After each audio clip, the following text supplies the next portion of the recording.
Welcome to the Bronx. Breaking news from Yankee Stadium. It is not raining at the moment.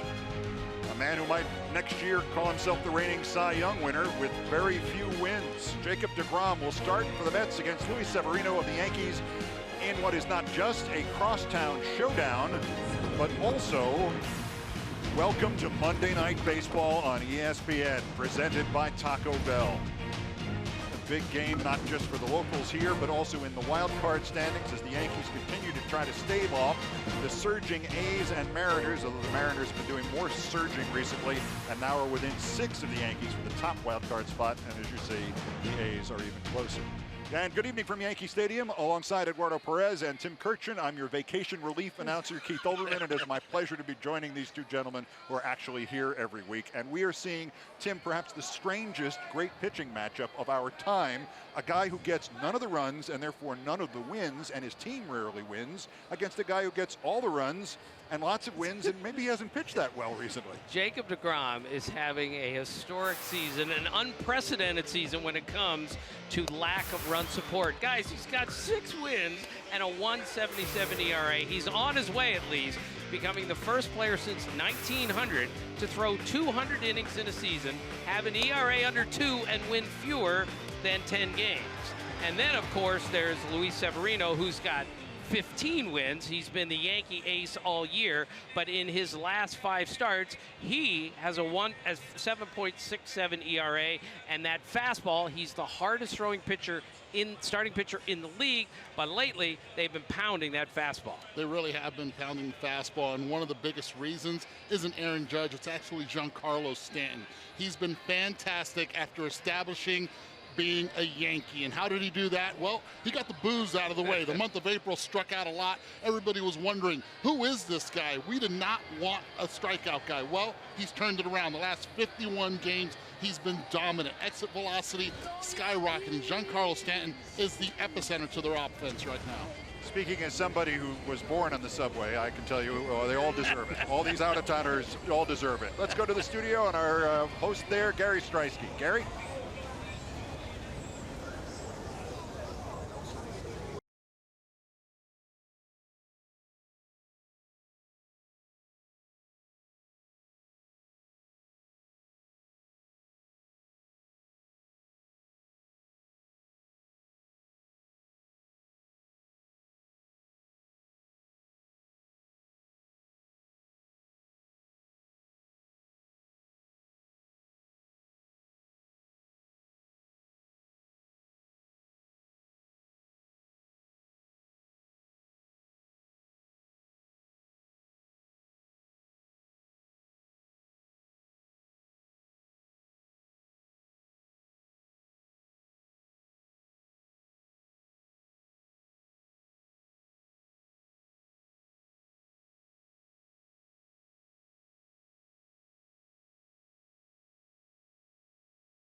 Judge is there, a masterpiece for Louie Severino.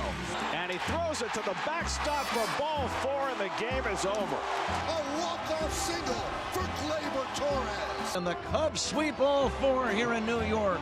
There it goes, signature moment.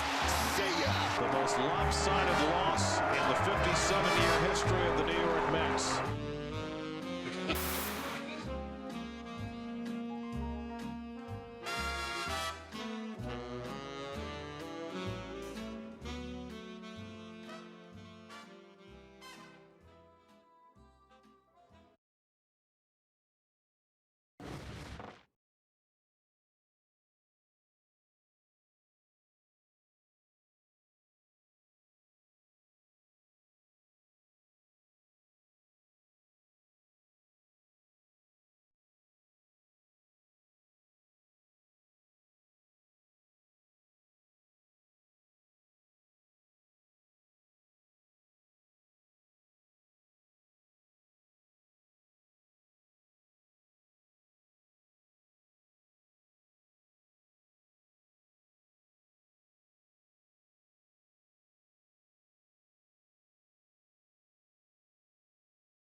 Judges there, a masterpiece for Louie Severino. And he throws it to the backstop for ball 4, and the game is over. A walk-off single for Gleyber Torres. And the Cubs sweep all 4 here in New York. There it goes, signature moment. See ya. The most lopsided loss in the 57-year history of the New York Mets. If all you know is what you read in the papers, the Yankees and Mets are both in last place and are eliminated from the playoffs for the next 20 centuries. Although, reading those headlines, I've seen worse headlines about me in those papers. Having said that, yes, to brutal, that was, they've used that a couple of times on me, and the wholly other one is true too. But Mickey Callaway is trying to hang in there. The man named for Mickey Mantle has been managing this team through all kinds of upturns and downturns throughout the season, and he is still here and in a good mood. Which leads us to, wait, maybe he's not in a good mood after this. Let's take a look at tonight's starting lineups brought to you by Taco Bell. This is the Mets lineup, and Eduardo, you have singled out one guy here for us to pay attention to. Yeah, Brandon Nimmo, which started off the season really hot, as of late has cooled off, but they need his bat in a big way. When you don't have a Cespedes and a Bruce, which would account to approximately 170 RBI in the season, you need kids like this to step up. And tonight it's Louie Severino again, the hardest throwing starting pitcher in baseball this year, but he's also got a really good slider. He's learned that changeup with some help from Pedro Martinez, and when he's right, he's up in the strike zone with that fastball. He's gotten in trouble with a heater down recently, and that's kind of goes for his struggles. And a month ago, July 7th, as he took the mound, his ERA was 1.98. It is now 3.11. Bad things have to happen for that to occur. So here are the Mets in the first. Rosario, Nimmo, and Michael Conforto. First pitch of the game. Taken for a strike. Thank you, Andy Fletcher, working the plate for the quick call. Most important thing firsthand. Ahmed Rosario drew 2 walks yesterday. That is the 3rd time in his career he has done that. This one at the feet to make him dance a little bit. We're even at 1-1. And I love the dancing. I think that's one thing that he has to be able to do is establish inside on the right-handed hitters. Now on the outside corner, and it's outside for a ball. The reason I say that, once you establish inside, it opens up that away, especially that slider, which he throws approximately this year over 37% of the time. 2 under Rosario. Loss of control or moving him off the plate? It's early. We're looking at the fourth pitch of the game. It's okay. Right now, if you're going to miss in. Swung on and hit deep to right. Very deep to right. It's gone. Ahmed Rosario. It may be early, but it just got a little later for Louie Severino. Ahmed Rosario's 5th homer of the season, and the Mets take a 1-0 lead against the Yankees. And Keith, he gave up 8 homers in his first 19 starts. Now he's given up 8 homers in his last 5+ starts here. And Eddie, what happened here? Elevated fastball. You got a hitter's count. Hitter's hunting heater. When he misses, that ball's going to be elevated. A little bit more disappointed on your home run call than on this one right here. I couldn't think of a cliche fast enough. That is the 3rd career leadoff home run that Severino has given up. And here's Brandon Nimmo, who was at the start of this season evolving into a potential all-star. And then what happened here with after we see Rosario's first leadoff hitter and Severino's 3rd given up in his career. This one is laced on a broken bat into the right field corner, and Nimmo's going to go for 2. Throw will not be in time, and the Mets have risen early at Yankee Stadium.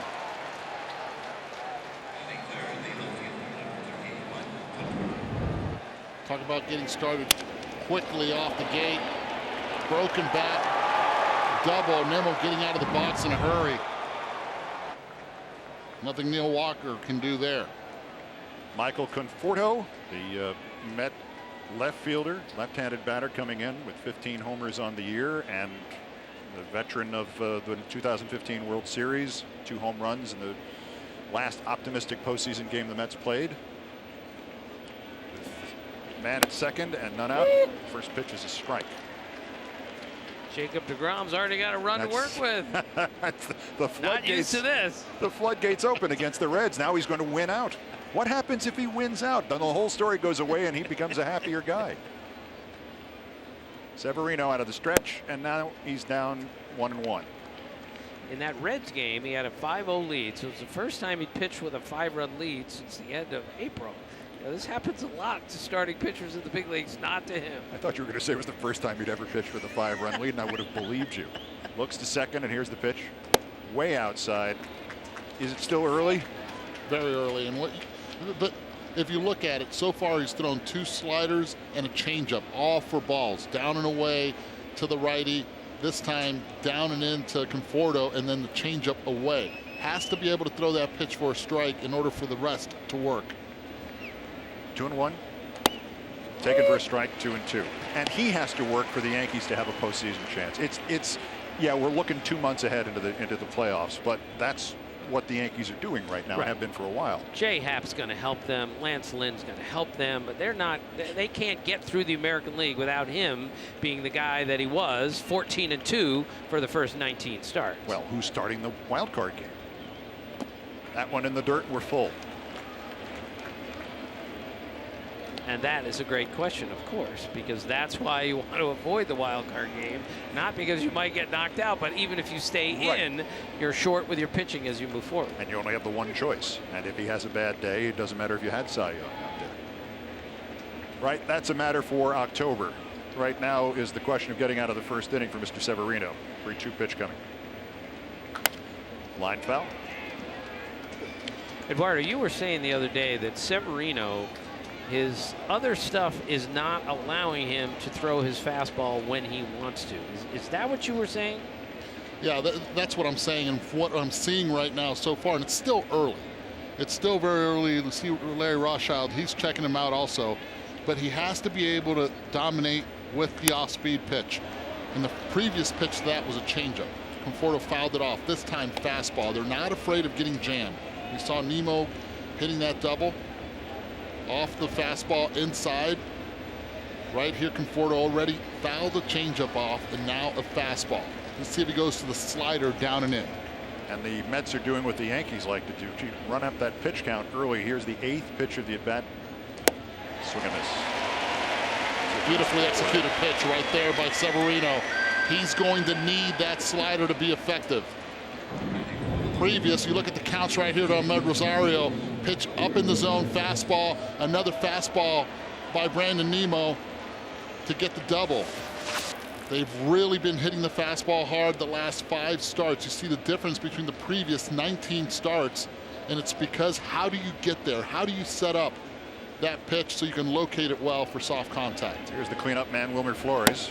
That's the first one for a strike. Wilmer Flores has 10 homers and 39 RBI, and he's batting cleanup. He is also now at number 29 on the all-time Met list for home runs with 67.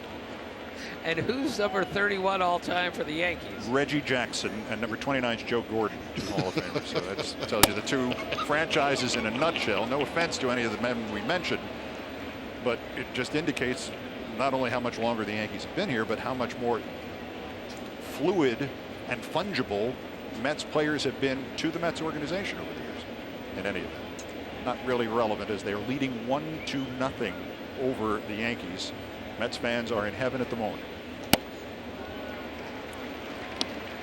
I have a very close friend who's a Mets fan, and he says no perfect day is perfect unless the Mets win and the Yankees lose. That's a perfect day for a Mets fan. Hasn't happened an awful lot in key moments. Having grown up here, I could probably enumerate all of them. Some of them have been in spring training games. Now this one is in the dirt. Give a lot of credit to the Mets players. Besides the 3-2 slider that Conforto swung and missed at, they've been laying off that slider and getting into hitters count. Another 3-1 count. And the 20th pitch of the inning coming from Louie Severino. Nope, not yet. This is all caused by the fact that our friend Aaron Boone, the manager of the Yankees, is wearing his uniform rather than his warm-up top. But I think only the second time in a home game this season. There he is. We warned him. Back to the action. Chopper up quickly. Austin Romine to first. And there are 2 outs for the Mets. And Nimmo went to third on that play, obviously.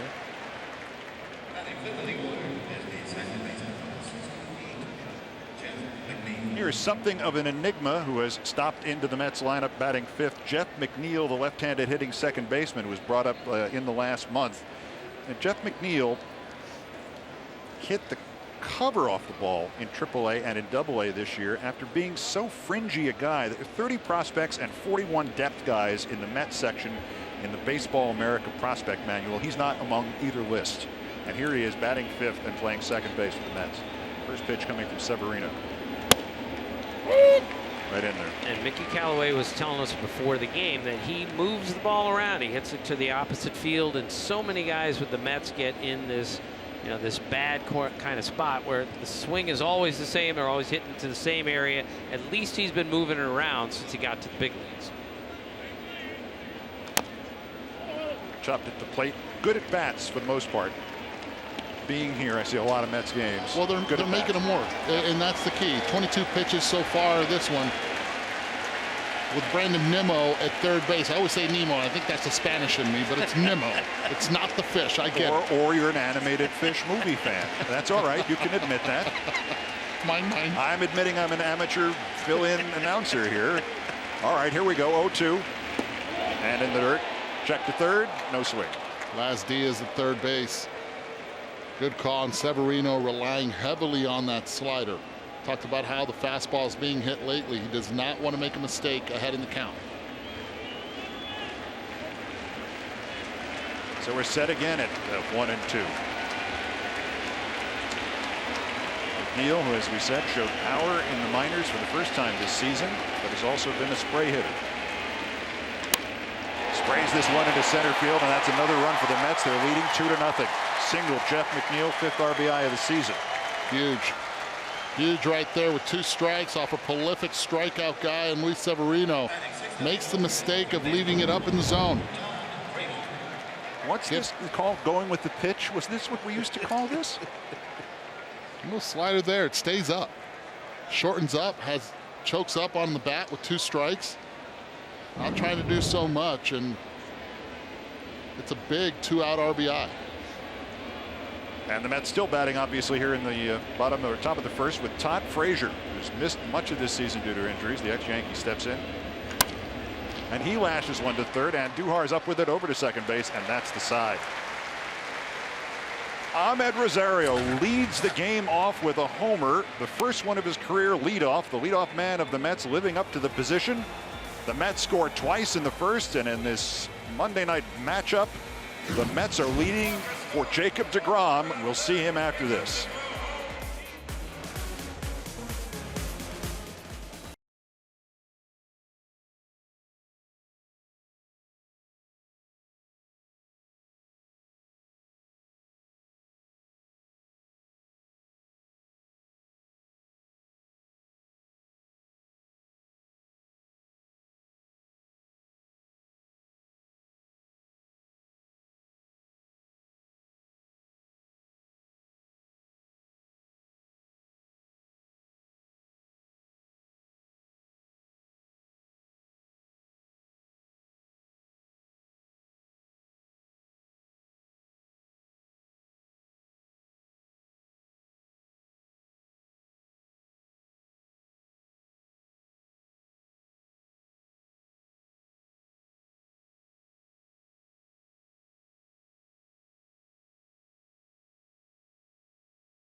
Lineup brought to you by Taco Bell, and the key here is right in the middle, Eduardo. Yeah, Miguel Andujar, which has been playing great offensively. Defensively has been a little shaky, but does not matter. Leads major league rookies in extra base hits and RBI this season, and has come up clutch in big time situations. And Jacob Degrom, 20 consecutive starts, 3 runs or less. The record for the Mets is 24 by Doc Gooden. Keep in mind, Bob Gibson never had a 20-game stretch allowing 3 or fewer. Not even in 1968 when he had a 1.12 ERA. That's how good Jacob Degrom has been this year. He sets up against the Yankee leadoff man, Brett Gardner. Right in there. Keep an eye on Jacob Degrom, especially on pitches inside. He will establish in and then rely on his off-speed pitch. He'll throw it in any count, but really trust his fastball. Right here, look at this pitch. He needs to get that in a little bit more on Gardner. Set up inside was Mesoraco, missed right over the plate. That's 97. Gardner, probably the unsung figure of the Yankees of this century, perhaps. Fouls another one away, and he's excellent at doing that. I asked Aaron Boone not long ago, who has impressed you the most, who's even better than you thought? He said, I knew Brett Gardner was good. He's even better than I thought. He is a savage, is what he called him, and that means ultra competitive in every situation. And in June, he beat Degrom with a 2-out, 2-run homer in the 8th inning when the Mets and Yankees met for the first time in this Subway Series in 2018. Not this time. Man.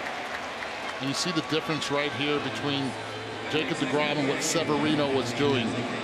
He's able to locate and able to pitch with that fastball out of the zone and get the chase. A guy that's real difficult to strike out. Brett Gardner chasing out of the zone. That's what hitters tend to do with 2 strikes. Just out of the zone. Wonderful. Here's Stanton DHing tonight. First pitch swinging and foul.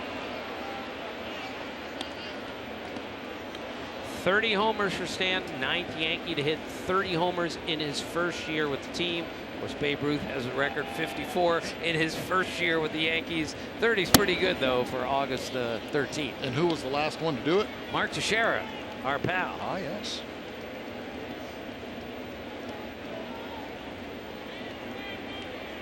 He is, of course, Stanton, a good record against Degrom, but this one in on his hands. 4 homers for Stanton under various identities, Mike and Giancarlo against Degrom. And he's ahead of Degrom at 2-1. Might be different names, but same bat, same guy, same power. Call him Mike, call him Cruz, call him Giancarlo, call him Giancar High, whichever you want to. He's a hitter. And now he's a hitter with full count. What do? You go fastball and you go up. Lethal low ball hitter. Don't do him the favor and try to strike him out. Inside. Foul. Up in the strike zone. That's how he struck out Brett Gardner. Aaron Boone told us the other day there used to be a time when the pitcher said you got to keep the ball down. Not anymore. Now you want to beat him up. You want to go above the raised bat angle, and that's what so many pitchers are doing. The 3-2. Don't like that pitch. You're up 2-0 in the first inning. Giancarlo Stanton, he's feeling locked in. We saw him foul that pitch away. His biggest hole, and everyone knows it, is pitch up and elevated. And Jacob Degrom has that in his back pocket. He wasn't going to chase that one.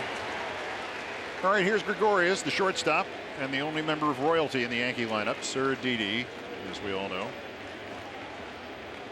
You know how he got that? Why he got the knighthood, or is the equivalent of the knighthood from Holland, from the Netherlands? First pitch is inside for a ball. Well, I hope you're going to tell us. No, it just occurred to me. No, they were at the World Cup in 2011, the Dutch team. I believe they won it, and instead of prize money, they all got knighthoods. It's absolutely true. So Sir Didi is batting with a runner at first base, and the Mets ahead of the Yankees 2-0.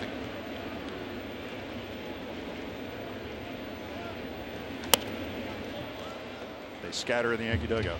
Foul ball. Well, we saw that high home shot, and we saw where Ahmed Rosario is against Didi Gregorius. They should only have a full shift against Greg Bird. Everybody else, they should play pretty much straight up in this lineup. Semi-shift with Rosario, but Didi Gregorius, anything inside, he's been very quick in pulling it. Big hole in the 4-3 hole. Grom set again. Here comes the 1-1. It's 2-1. And we have the other data about the shift now too that's coming in, the raw data on all pitches that came out earlier this year that suggests you want to, when you shift 3 guys on one side of second base, you want the super shifts, the hard shifts, not the sort of in between, up the middle ones. And let the athleticism work. Right, and also don't leave the pitcher with an out. Give him confidence that he can throw to that shift, that it's not going to be a bunt down the third base line. I'll tell you this, it works for some teams, but I like what the Chicago Cubs do, and Joe Madden. He actually shifts less than anyone. Everybody would think, well, this is the guy that started this, mostly with Tampa Bay. But I think it comes down to who do you have playing defense. When you have an athletic up the middle, I think you have to trust them a little bit more also, but you have to trust that raw data that you're talking about, and if pitchers are able to locate well. Also, I sent him a copy of that article. Oh, you did? I emailed it to Joe. I did. My entire contribution to the season of 2018. I saw this and I went, you know, the 3 managers I know one who would really like to read this. And Joe humored me by pretending that it was the first time he'd heard any of this stuff. Gregorius is delaying here after that foul ball off the foot. Steve Donahue, the Yankee trainer, made towards the steps but did not come out to see him, but obviously he's stinging a little bit. Got him on the left knee. There's Steve. And there's Didi. 2-2. Popped up foul, third base side. Frazier goes over, gives it a look. It's behind the screen.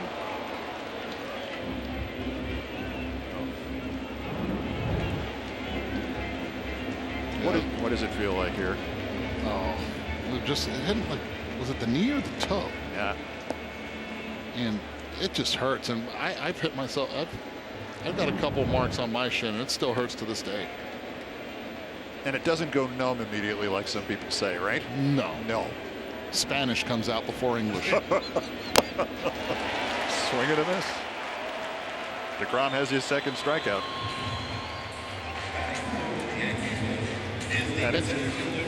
Watch what Jacob Degrom is doing now with his fastball. That's the pitch that's working. That's why I did not like when he went off speed to Giancarlo Stanton. We saw the strikeout already to Gardner. Again, strikeout to Didi Gregorius. They're late on it. They're now picking it up. And it's got late life to it. Does it look like it to the batter the way it looks like it to us watching this, that it's rising a little bit at the end? Like it at least has that optical effect? The optical effect, if it looks like it on TV, it's even worse at the plate. Here's one past a leaping second baseman, Jeff McNeil, and into right field for a single for Aaron Hicks. And the Mets have, the Yankees have 2 men on.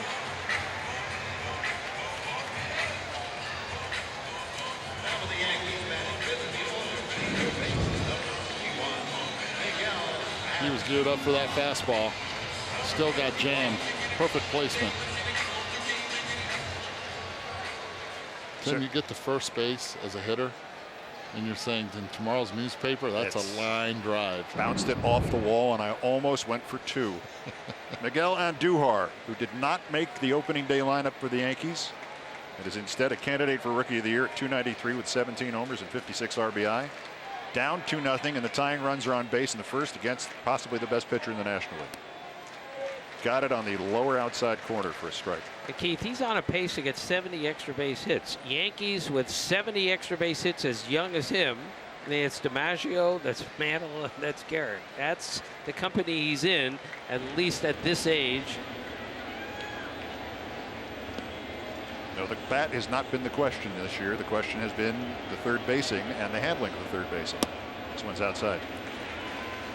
They took him out for defensive purposes. And it's been as of late the issue. Early on, he was pretty solid. So far, 12 errors on the season. And I think it comes down to, we're in August. It's a long season for these young players. It's not only physically, but mentally at this level. A lot of travel, a lot of tough at-bats. And then when you have to play defense, it starts getting you a little bit. Aaron Boone told us before the game about that defense, that he's having a little trouble getting set and ready for each one. And that was Aaron Boone's #1 thing as a third baseman. You've got to be ready. Feet have to be in the right position. And Andujar just hasn't been doing that very well the last couple of weeks. There's an early critical pitch in this game. 1-2 with 2 men on and a 2-0 Met lead. And a long fly ball to center field. Tracking back on it, Austin Jackson gives way to the right fielder, Brandon Nimmo, and the Yankees are out in the first. We'll be back at the top of the second. 2-0 Mets.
Top of the second at Yankee Stadium. First pitch to Austin Jackson, fouled off.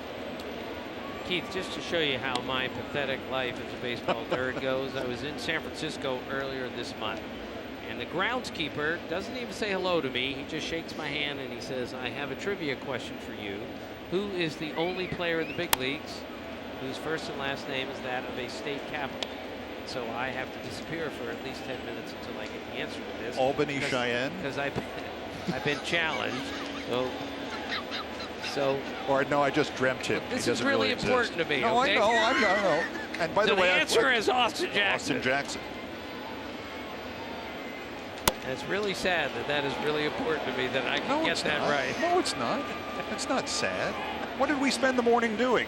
See, Eddie's welcome to my Mondays. No. This is I'm a viewer. I've just been promoted for the 1 week. That's all. Austin, I love stuff like that. He was also the top 12-year-old player when he was 12 years old, obviously. Yeah. And top really? 15-year-old player. Well, not recently. I mean, it was 2002 and 1999. And a great basketball player. I once asked him, "Do you think you could have played in the NBA?" And he looked at me and goes, "Of course I could." That's what he said. That's how good he was as a youngster. And by the way, he's been terrific for the Mets since they picked him up off the scrap heap. Well, that was strike 3. We believe. Andy Fletcher behind the plate. This is a changeup. And that pitch is down in the zone. Answer is? It'll stay lower than the zone of the K3D K zone. Yeah. See, it did not hit Austin Jackson, which has been money so far for the New York Mets. Does not get a favorable call. Here's Jose Bautista, who is the second consecutive Met in this lineup who has been released by another team this season. The Mets have to deal this way with putting their lineup back together, and he's been excellent up until about the last 2 weeks. Fouls this one off. Years ago, 2006, Jeff Manto, nicknamed Mickey for Mickey Mantle, obviously somebody we've been talking about tonight, Pirates coach, take it for a strike, batting coach of the Pirates, and I was asking for, as a baseball nerd, another one, fantasy advice. I said, who do I not know on your team? 2006, he said, if Jose Bautista can ever replicate his swing, 50 homers, or he'll hit 300. Really? Both of which he's done. He saw 50 homers. He saw it, and it happened years before anybody else did. And it was relying on replicating the swing, which was obviously a difficult task. Fly ball right field, not a problem for Walker. Back on the track, and he's got it.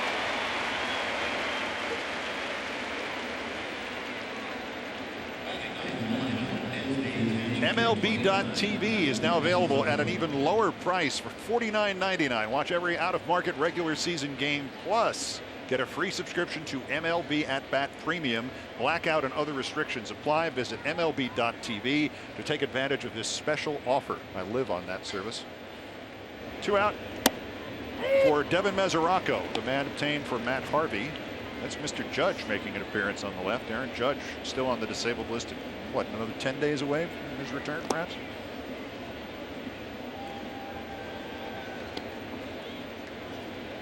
Yankees have struggled without Judge. Now we see this is the dramatic shift that we're talking about. You rarely see it done this way, but he's a dead pull hitter. Swing and a miss. You're right, Keith. 64 and 33 with Judge, 10 and 10 without him, 5.3 runs per game with him, 4.6 without. This goes to show you how good a player he is and how much they need him back. Taking low to even the count. We saw him before the game. We didn't see him do a lot, but we can tell he's in jovial spirits. Oh yeah. Listen, they understand that the game of baseball, you're going to have your injuries and you have to take your time. Fortunately for Judge, they still have power with Giancarlo Stanton. This will be out of play on the third base side.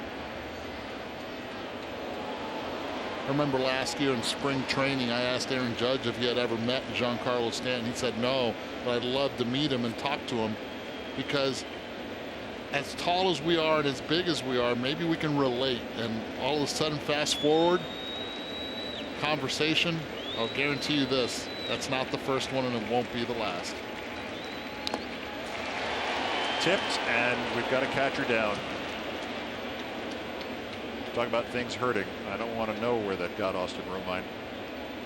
Steve Donahue, the trainer, is on his way out this time. Yankees are already down one catcher in Gary Sanchez, and that's another key offensive element that was kind of missing beforehand, even when he was playing. But they're certainly lacking that punch that he provided. And now here's his #2 guy, Austin Romine, who's taken over. Here it is again. And another changeup also. Oh. Hit him 2 places. Yeah, but the one in the leg's the one that hurts.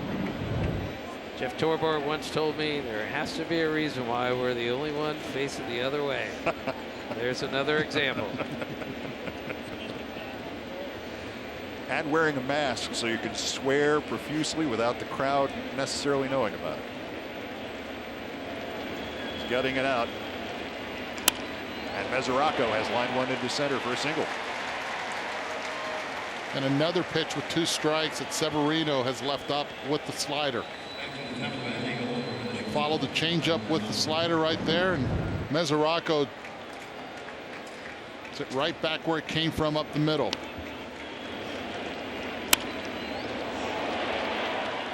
This had looked like an easy inning perhaps at the bottom of the Mets order for Severino after he had to go through 25 pitches in the first, but now he is up to a total of 42. This is 43 coming to slugging Ahmed Rosario, who opened this game with a dramatic home run and just took a swing like he wanted a second one. Always the good sign when your leadoff man is up in the second inning.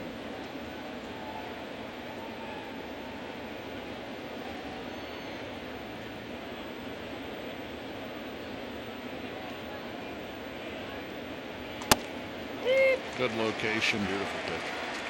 Hits the inside part. Now let's see if he elevates the fastball or he goes with the slider in the dirt. Be surprised if he tries to hit anything in the zone right here with the fastball.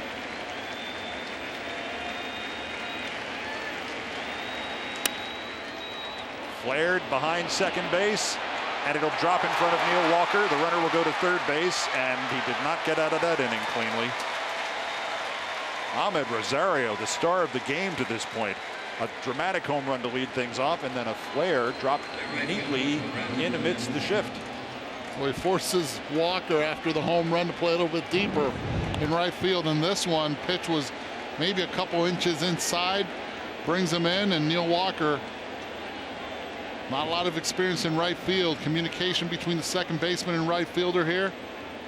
See Gleyber Torres, no chance of getting it. Neil Walker hesitates a little bit. Now you got runners at the corners with 2 outs. And here's Nimmo again, who doubled in the first inning and scored the Mets' second run.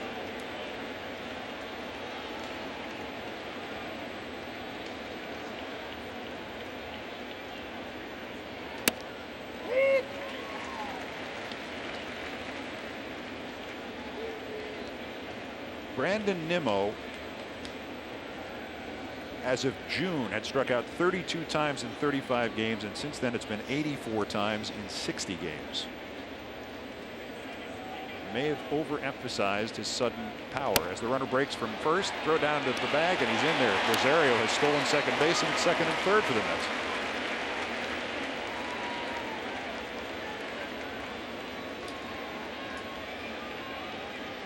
The Mets weren't really sure what they had with Ahmed Rosario. Clearly the top prospect in their organization, but hadn't shown those elements of stardom that seemed to be there. If you just saw this game, you'd say he's the all-star shortstop in the National League. He's done everything. Confidence, yeah. It plays a big factor. Hit a home run to lead off a game, and you'll be a little bit more confident the second at bat. Just outside.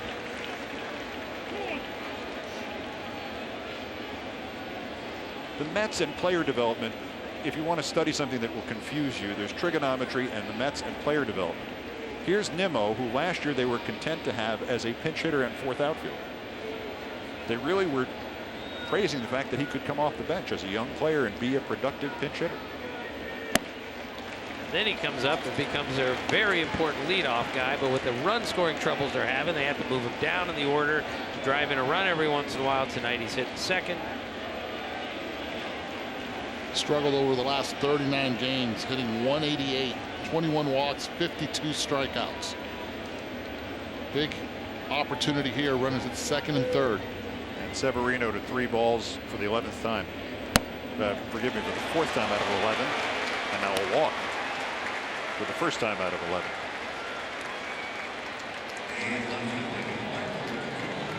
Something important being said by Mr. Boone to pitching coach Larry Rothschild on the bench, because he had his hand over his mouth and he knows we're watching him. Let's have an experience in the booth, knowing the camera was going to go straight to him. Well, Booney told us before the game that the slider that Severino had last time out was the best he's thrown it in a month, and that's a great sign. But Eddie, now he's in some trouble here. The base is loaded. Conforto fouls off the 51st pitch in the 2nd inning from Severino. And this is not unraveled yet for Louie Severino. Well, there were concerns last month with the month that he had that he was tipping his pitches. They thought they addressed it. The way the Mets are taking pitches and the way they have swung at the ones in the zone, they might be wondering if he is. Take that one. Now you throw another slider a little bit lower in the same spot where you struck him out the first time. He's the only one that really has not made an adjustment to that slider.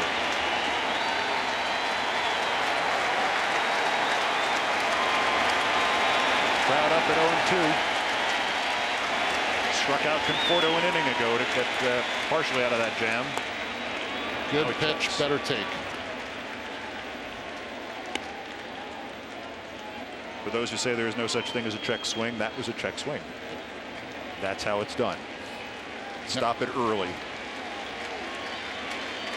Now it's a mind game. Do you elevate the fastball out of the zone, or do you go back to that slider down and in?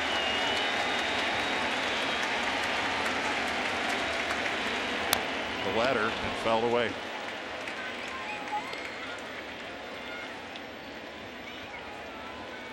Eddie, you can't look for the slider here when he throws 98, can you? And if you're looking for it and he throws a heater, what do you do then? No. You look for the fastball, you look for it in the upper part of the zone, and you adjust to the slider. Most of the sliders, to be effective, has to be down and in. Pitch 55 is just down.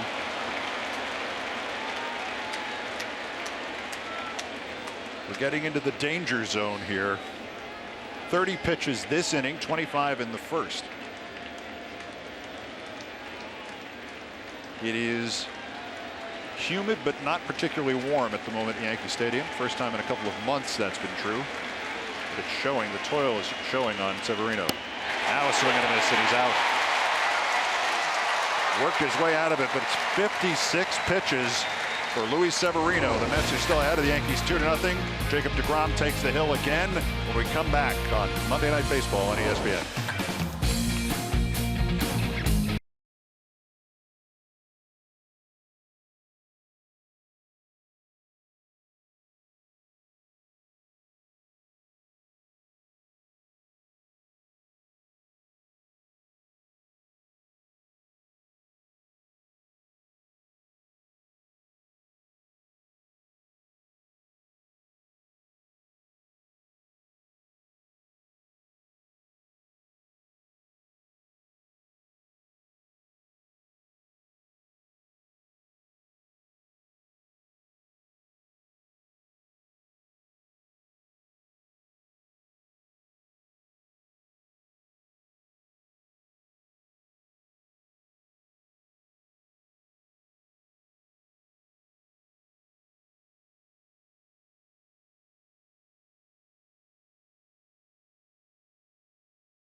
South Central. See them Tuesday on ESPN Plus, 2:20. Then Wednesday Night Baseball, reenacting the 1915 World Series, the Red Sox and the Phillies.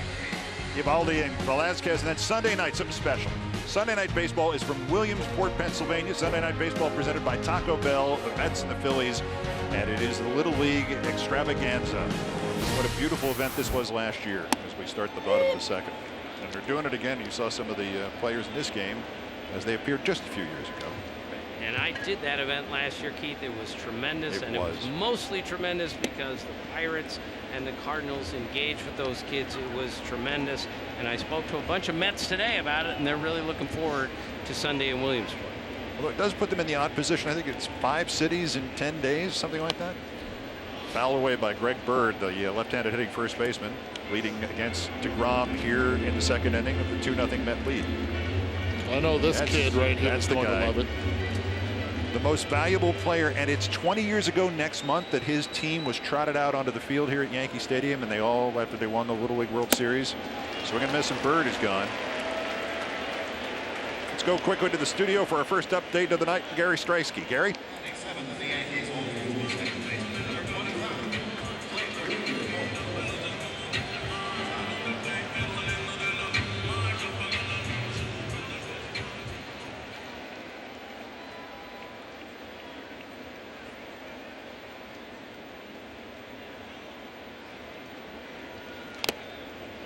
First pitch to Gleyber Torres, and thank you, Gary, and that's fouled off. So now those National League standings, that Braves-Phillies dogfight with the Nationals going, what happened to us? And the Mets going, this was a chance that we did not do anything about. Braves in front of the Phils by half a game. It's low, pitch number 2 to Torres. And this is, we no longer listen to what happens in spring training. We shouldn't listen to what happens on opening day. Torres didn't join the Yankee lineup till game 20. Takes a strike as Degrom is really ready to move into that I'm going to pitch every 3 seconds mode that has made him so successful. He's ahead. How many times has he been ahead in consecutive games? He's always ahead in the count, which is one reason he's having such a terrific year. Chopped and foul. The other thing is, Keith, as Eddie was talking about, when he has to make an adjustment, which he's done in this game already, he can do it because he's such a great athlete. Being a former shortstop, Earl Weaver told me many years ago, I'd draft all shortstops in the June draft. They can play any position on the field. You can move them wherever you want. And Degrom has told me being a shortstop at one point has made him an even better pitcher because his body is able to adjust to whatever adjustment he needs to make. This one chopped upwards by Torres. So far, Jacob Degrom has stayed away with Torres. He's gone fastball, changeup. There was a slider also. Torres, you watch that front hip, he'll fly open early. He's been doing this ever since he got back from the disabled list. Here he is at 1-2. Chopped foul. Watch this take right here. This is an early indicator of what he does with his front hip. Not even swinging. See it fly open? When he was going well early on in the season, his takes were quiet. They were not like that. That just tells you he's trying to cheat to the position when the ball is completely away. And now he backs out. So that was like a hot take instead of a quiet take. Is that what you're saying? It's a loud take. You're right. It really is. You want soft landing, soft, quiet takes. Long fly ball. And looking for it is Jackson, and I think he's got it. And he does. 2 away.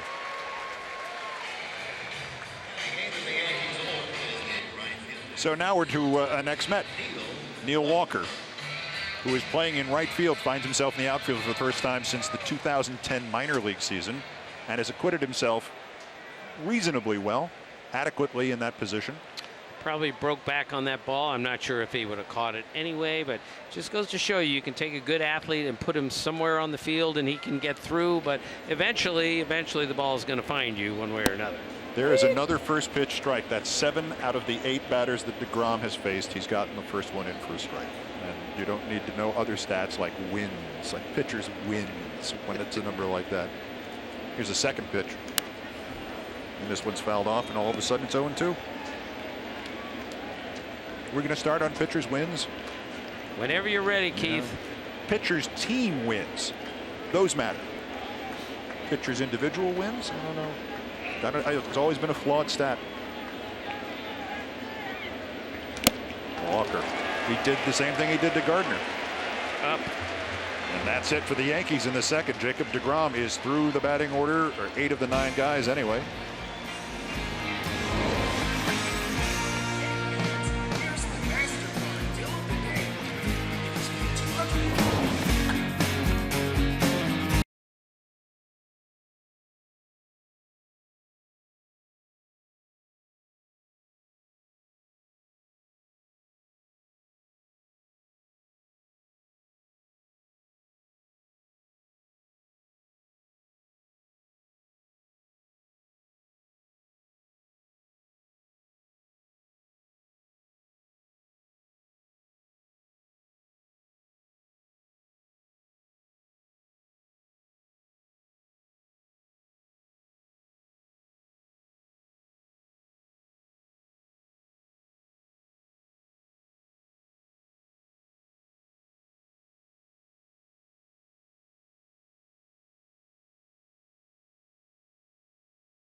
Wilmer Flores took the first pitch of this inning down the middle for a strike. It's 0-1. Here's the second one, and he swings through it at 0-2. And boy, could Severino use a couple of quick batters here in the third. 56 pitches going into this inning, so the next one will be number 59 to Wilmer Flores, who squibbed out 2-3 in the first inning. Neatly caught by the ball boy down the right field line. That right there was the 20th pitch that he's made with the hitter having at least 2 strikes. Struggling to put them away. 21 of them.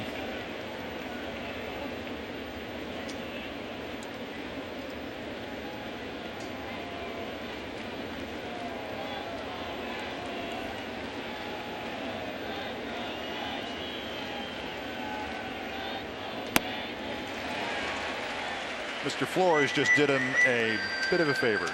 Monday Night Baseball, presented by Taco Bell, is brought to you by your local Lexus dealer and the Golden Opportunity Sales Event now through September 4th. Of course, it's the fair poll.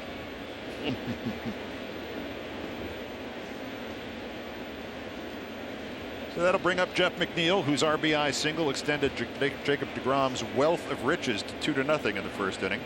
The left-handed hitting second baseman stands in and fouls one away against the screen. Yay for screens. I think they should run the screens all the way down to the left field foul pole. That's what I would do. Any exposed fans. It's so dangerous at these games, and granted, I'm sitting up here. I'm not sitting behind a screen, but I used to sit behind a screen. It's not a problem.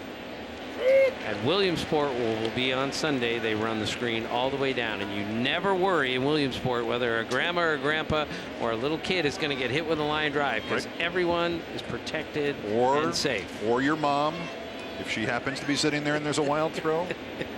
Or your nephew if a bat comes flying into the stands. That also happened in my family.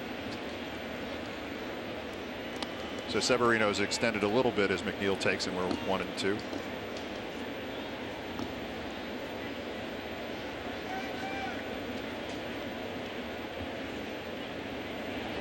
The netting. It takes about 20 minutes to adjust. I spent my life not sitting behind the netting, and then I got seats behind the netting, and within 20 minutes I didn't remember there was netting. Holds up, and we're 2-2, Jeff Mcneil.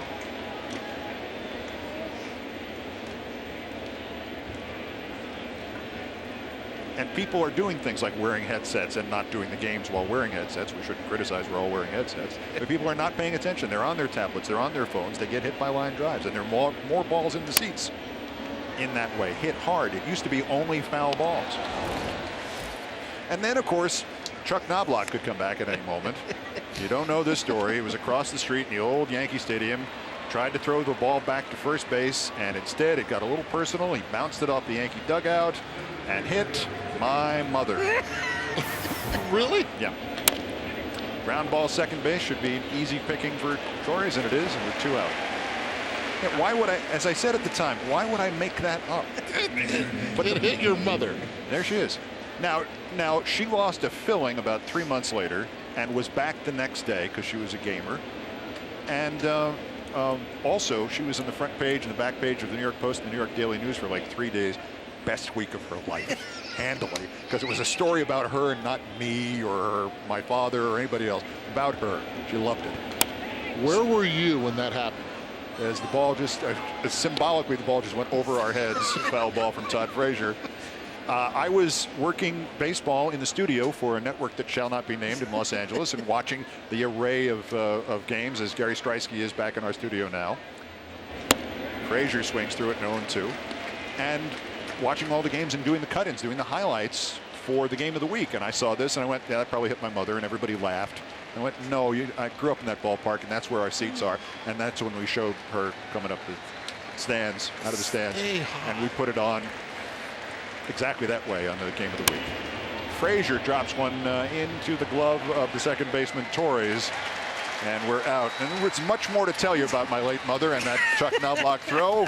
It's 2-0 Mets going to the bottom of the third.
Austin Romine steps in to lead off the bottom of the third for the Yankees against Degrom. A little low out of the strike zone.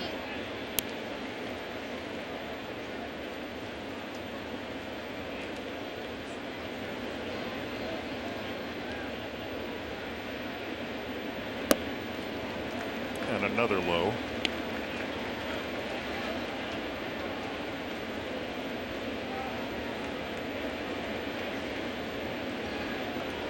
So we're down to 175 on the Jacob Degrom ERA watch. Did it again. Third time he's elevated on somebody. That time trying to keep it right down the middle. Austin Romine trying to beat him to the punch on a 2-0 pitch.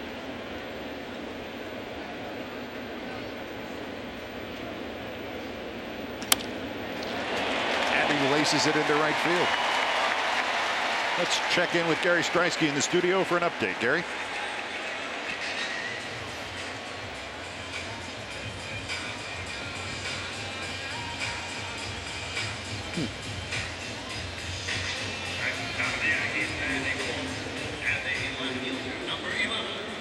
Unfortunately, Gary, that irony has happened far too often for the fans of the Reds at Homer Bailey. He had a flash there for about 3 weeks. He looked like he was in the groove finally, and the wheels are back off. So man on for the Yankees with nobody out in the bottom of the third. 2-0 Mets, and Brett Gardner steps in again after having struck out against Degrom in the first. Taken for a strike. It's a big pitch for him, that curveball. We saw it earlier in an at-bat against Neil Walker. First pitch curveball, get me over. Worked well. Now he's ahead in the count. Now he can play with that fastball. He can throw that devastating changeup of his that's worked so well against lefties.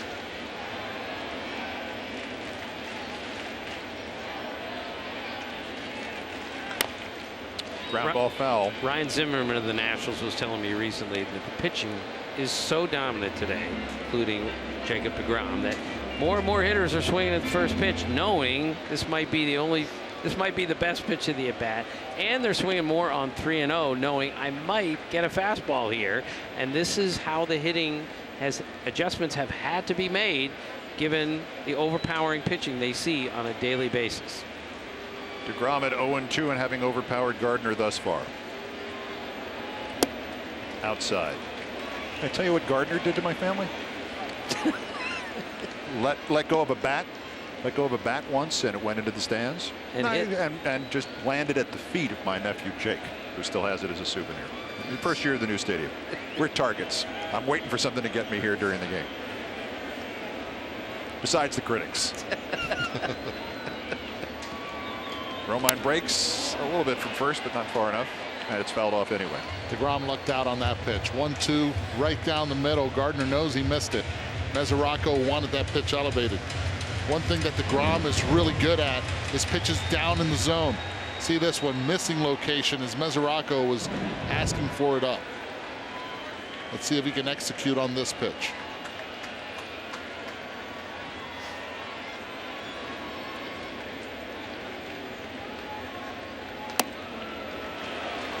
Checked and they don't ask. Gardner 11th in the league in pitches seen per plate appearance.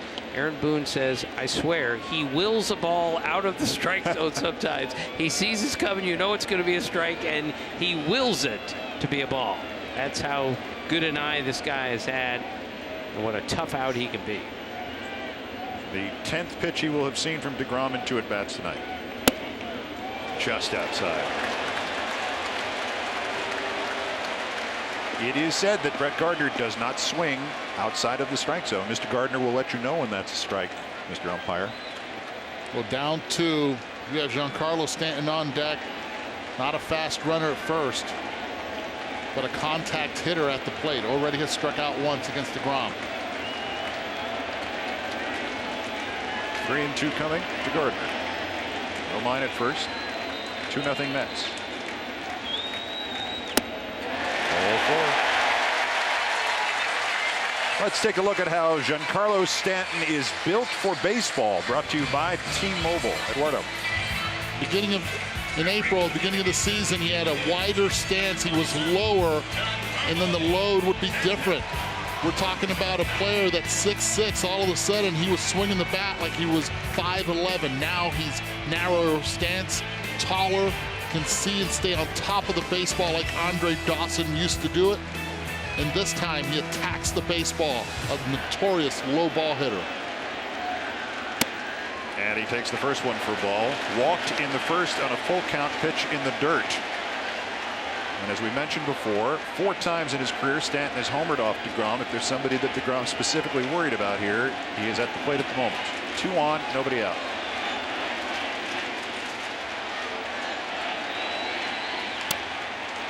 Chopper, third base, the plate is second to Mcneil, and thrown away. The run will come in. No. Yes, it will.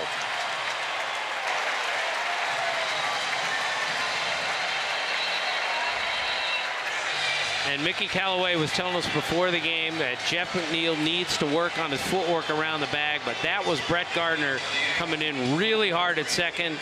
And Gardner pointed like, can we get a review here? Is that a legal slide?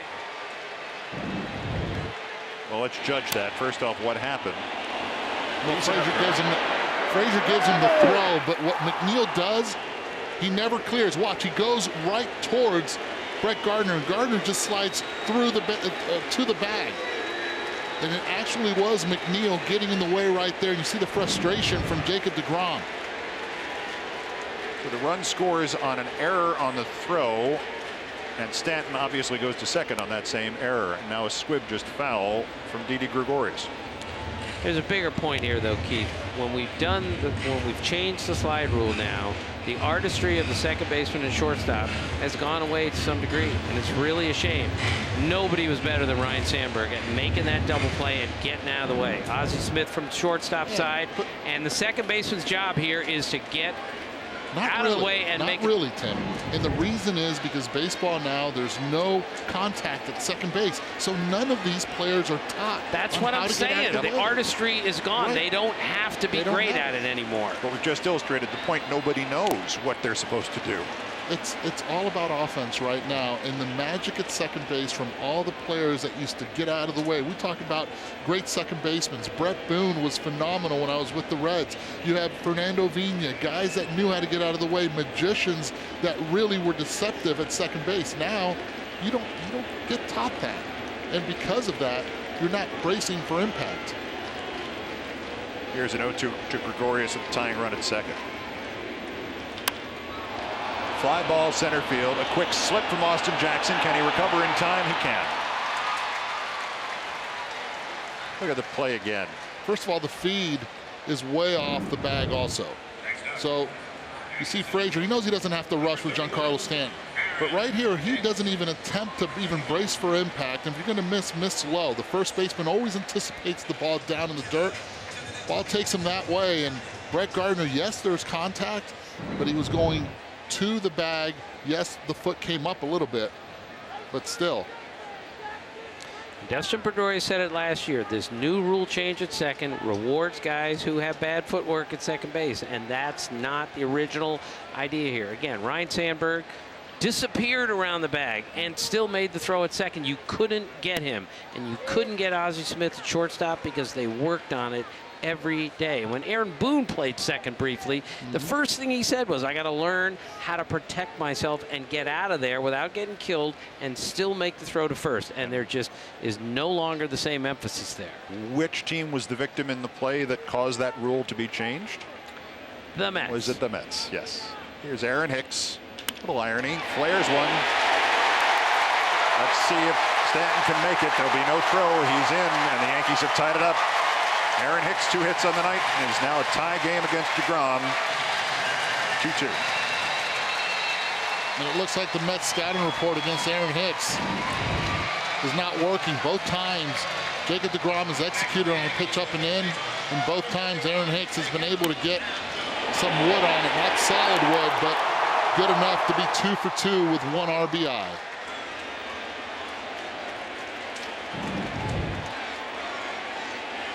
But this is what we were talking about. The next echelon of great hitters are the ones who are willing to, yes, try to get launch angle, try to hit the ball out of the park, but against a tough pitcher, take the ball where it's pitched, flare it, choke up with 2 strikes. It's things we've actually seen tonight. Here's Andujar. Takes a strike. Paul Molitor told me in one of his last years he's facing Pedro Martinez, and he's going, he's way better than me. I have to adjust my style, my approach, because he's so good. And there's so many pitchers out there now that you had better make an adjustment to. Otherwise, you're going to get beaten. They're too good. And Degrom's 20th pitch, which has required some adjustments of this inning, is fouled back for 0-2. And he'd like to get out of here quickly, too.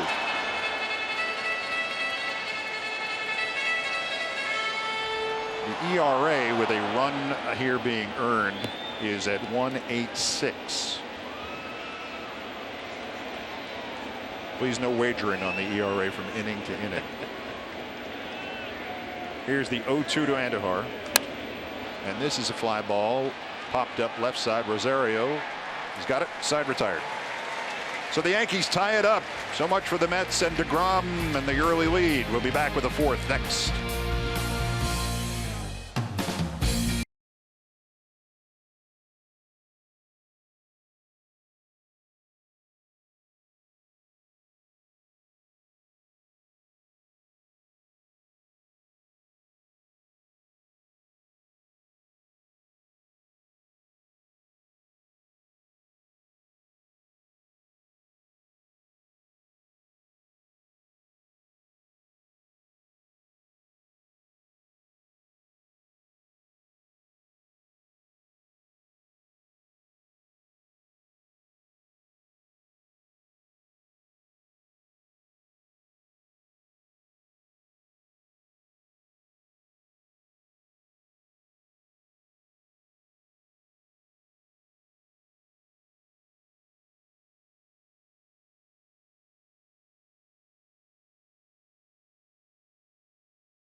With the best excuses for ditching work, free tickets to a day game. And there's nobody here with me. I'm alone. Have you ever dreamed of ditching work for a ball game? How do you think I got here? We get it. Your life needs sports. Introducing the ESPN Ditch Days contest, where your most creative excuses could win 2 tickets for an upcoming MLB day game. To enter, visit ESPN.com/ditchdays. Contest runs through September 24th. How much trouble could you get if you mispronounce a word there? Ditch Days. Austin Jackson was ditched by the Giants and then by the Texas Rangers. Struck out looking in the 2nd and is up again here in the 4th as things have settled down a bit for Severino. Ditch Days? Swing and a miss. That explains a lot. Now we know. How I'm here? Yes. I like it. And you know what my full-time job is, right? Dogs. So there it is. You're right. Fouled off right field line.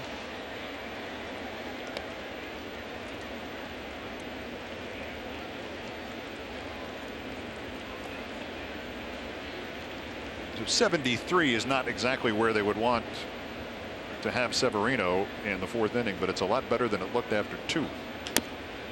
Chopper foul. Well, at least he's getting ahead. 5 of the last 6 hitters coming into this inning. He started 0-2. He's 1-2 with Jackson. It's a good sign for Severino, but 74 pitches in the 4th inning. A little too many. Might note the Mets beat him earlier in the season too. Jackson, line drive right field for a base hit. Has to be frustrating for Severino, which again with 2 strikes is not able to put him away, and a lot has to do with the takes that we've seen the Mets hitters so far tonight.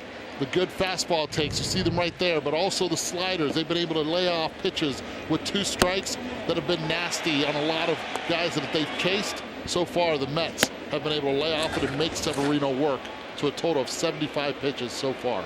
29 of them on 2 strikes. Here's the first one to Bautista with the runner on board. And that's a ball.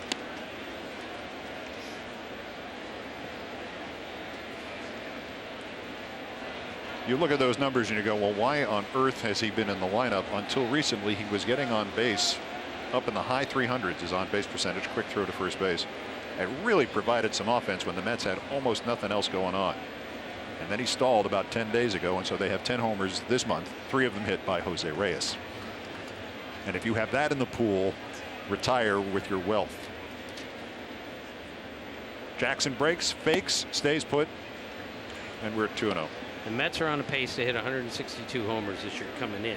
And the Yankees already have 190. So it just shows you the difference. And in today's day and age where you got to hit the ball out of the ballpark, the Yankees have a big advantage here. It has always been thus, Mets versus Yankees.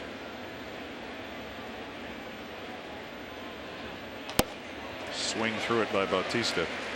I had a conversation with Jose Bautista years ago in Toronto when it was going really good for him, and I remember during that breakdown that he was talking about was I needed to get started early, really early. Right now it just looks like he's getting started late, and because of that he's missing those pitches, and you see the frustration right there on that fastball. This is one of the reasons the Blue Jays didn't bring him back this year. They felt like he couldn't get to that ball up in the strike zone. See where the bat is and where the foot is when it lands. But usually as soon as a pitcher starts, it's when he starts picking up his leg. Watch when he starts picking up his leg. Still late, then he has to rush to the spot and make a last-minute decision. All right, so Severino is now at 80 pitches. No calisthenics being done in the Yankee bullpen. No action yet.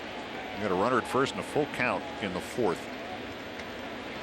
Now time asked for by Bautista.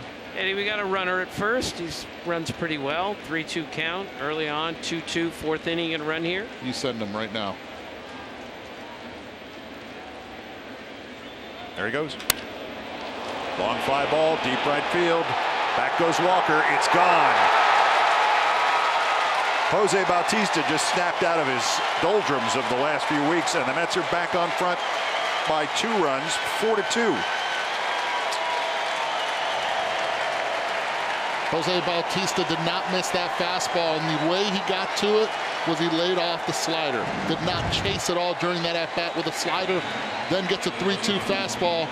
Doesn't get all of it, but in this ballpark to right field, you don't need to get all of it. A vintage Bautista swing, and it's 4-2 Mets. And to repeat, 8 homers allowed in his first 19 starts for Severino. 9 homers now in the last 6 starts. Here's Mesoraco, who has 9 on the season between his time with the Reds and the Mets, 8 of them in New York.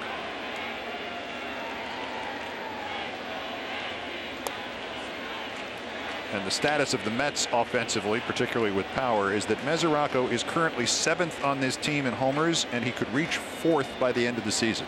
It's a team that is still paying Cespedes money. Outside, no, right on the zone. My mistake. It's going to be frustrating for the Yankees. You come back, get 2 off Jacob Degrom. Then the New York Mets come right back with 2 in the top of the 4th. This one's fouled. Look at Jose Bautista right here. Watch this take. Slider down and away.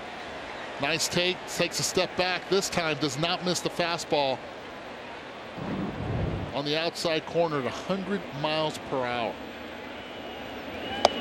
Mesoraco swings through one, and that is strikeout number 5. Diamondbacks and Rangers in action, and Gary Streisky has the highlights. Gary.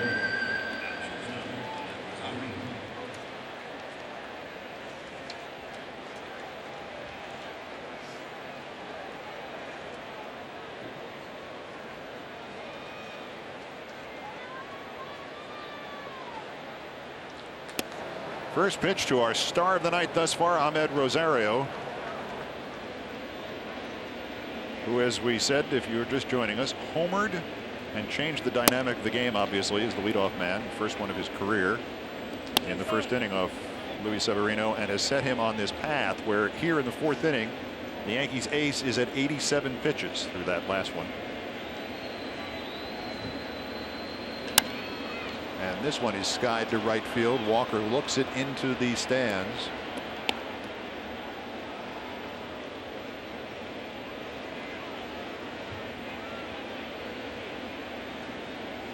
'88.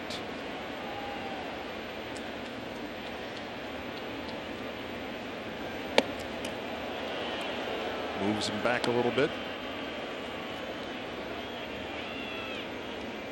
Larry Rothschild would have been the first manager of the Tampa Rays, so the 7th draft choice ever by the Rays. Mickey Callaway would have been working for Larry Rothschild 20 years ago. Just dawned on me. Is he moving Rosario around intentionally this way, or has he just lost it completely, Edward? Well, we're going to find out right here, 3-2, what he goes with. He's hit the fastball twice hard.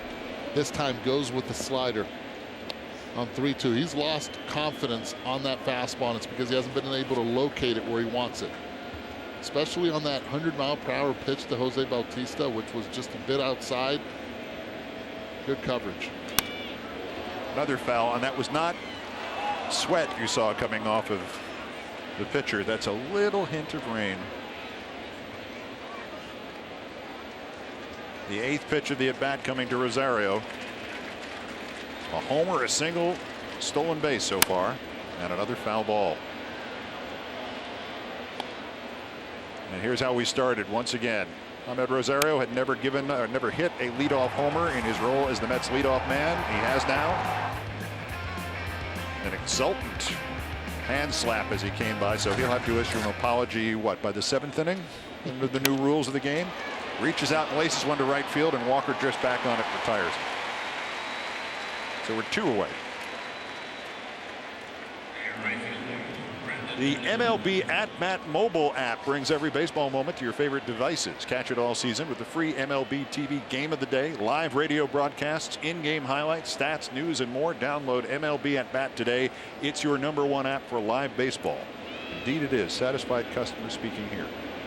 Here's Nimmo, doubled in the first, walked in the second, scored a run. 4-2 Mets. Had a long talk with him before the game. He's from Cheyenne, Wyoming, and I asked him, "What's baseball like in Cheyenne?" And he goes, "You know, back there," he said, "they think if you can throw a fishing spear, like, hey, he'll be a great baseball player." But he always wanted to be a player, even when he was 5, 6 years old. That was the plan. But at that point, he was still riding bulls and calves and stuff, because that was the family. It was like the family job. And eventually his dad, really at about age 7 or 8, told him, "All right, you're not going to ride any bulls anymore. We're going to make you a baseball player." Struck him out. 6 Ks. We got another home run. Jose Bautista awakens from his slumbers, and the Mets take another 2-run lead. 4-2 New York over New York as we move to the bottom of the 4th here on Monday Night Baseball on ESPN.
the National League and handily. Let's take a look at expert advice brought to you by Ace Hardware. And this is not the first time this has happened. In '87 and '88, back-to-back National League ERA titleists. Nolan Ryan led the league, 276, wound up winning 8, losing 16. Joe McGrain the next year, 5 and 9 with a 218 ERA, led the majors. Nothing Cy Young-wise. We may be in a similar situation. Do you vote for Jacob Degrom for the Cy Young?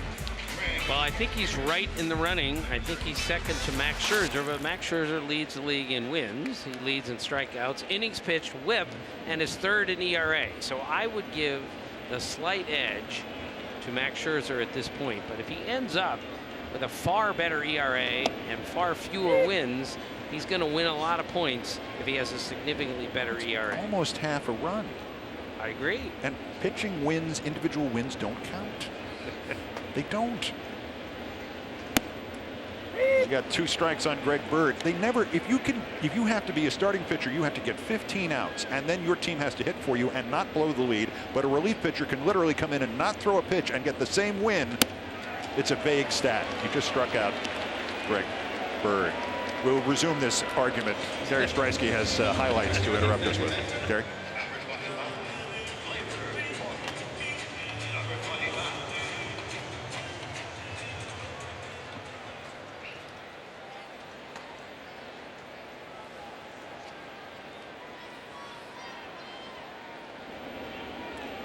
Thank you, sir. Gleyber Torres has stepped in. He flied out in a second. I've never said flew out before. I'm going to leave.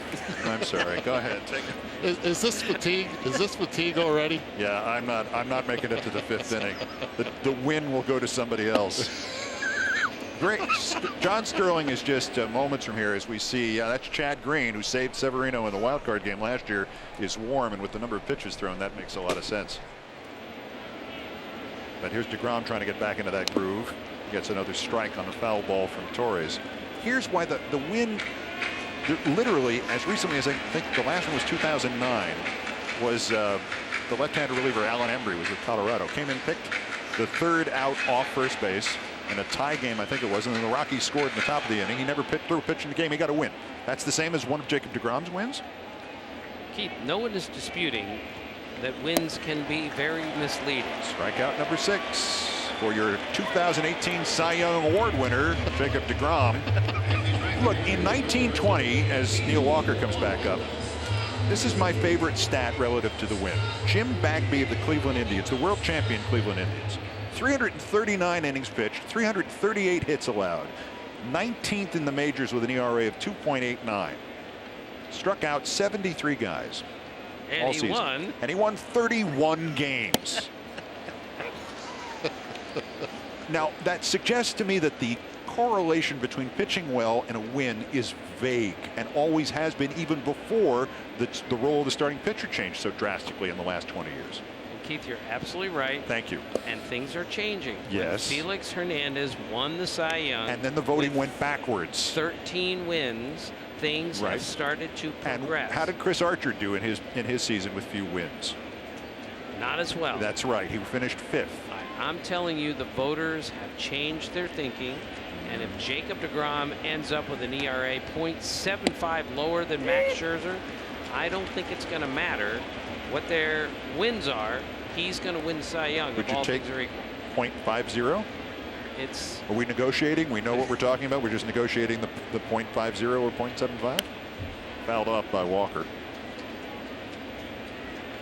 Felix Hernandez won that year because there wasn't a Max Scherzer to go up against. Again, when you lead the league in wins, whip, strikeout, innings pitched, and you're 3rd in ERA, that's your Cy Young winner, with Degrom a very close second. Let's throw in Aaron Nola as well. Having a great year in Philadelphia. Little squib, tough play, but Degrom. Wow, what athleticism by Degrom. That's the shortstop. What a play. Wilmer Flores went and tossed this one with his glove, and Jacob Degrom, this is not an easy play. Goes with the glove, never shows him the ball, and then Degrom taking care of business. Yeah, out.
ESPN, presented by Taco Bell.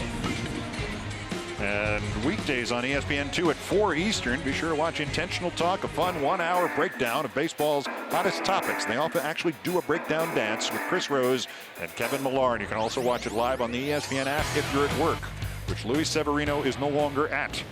Chad Green, the right-hander, has been summoned from the bullpen in the 5th inning, and another Severino start goes down in flames. Conforto, Flores, and Mcneil. First pitch is a strike.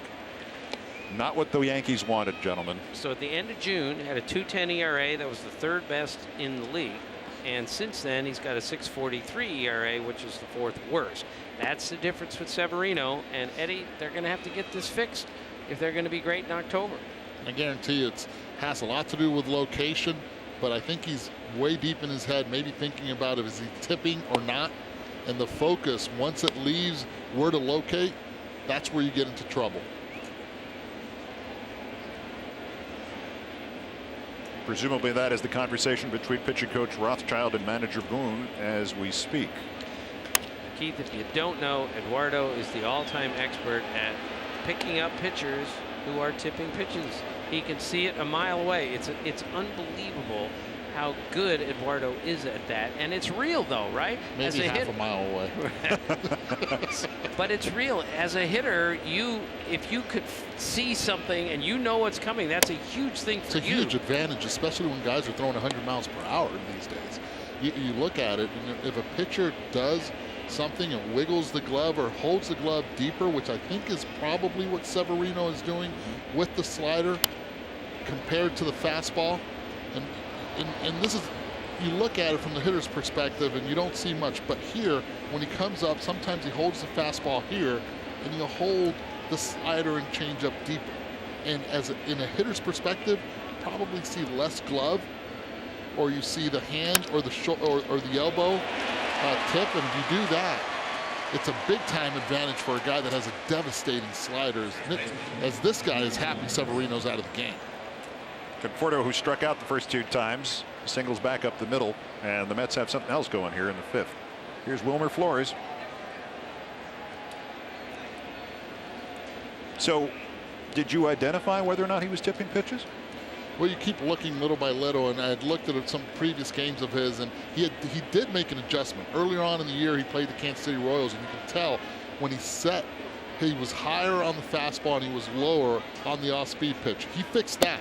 Now, is he fixing the depth of where he's holding the glove? That could be the difference between not being able to execute that swing and miss slider that looks like a fastball, then disappears, and guys usually swing at, where tonight they were taking.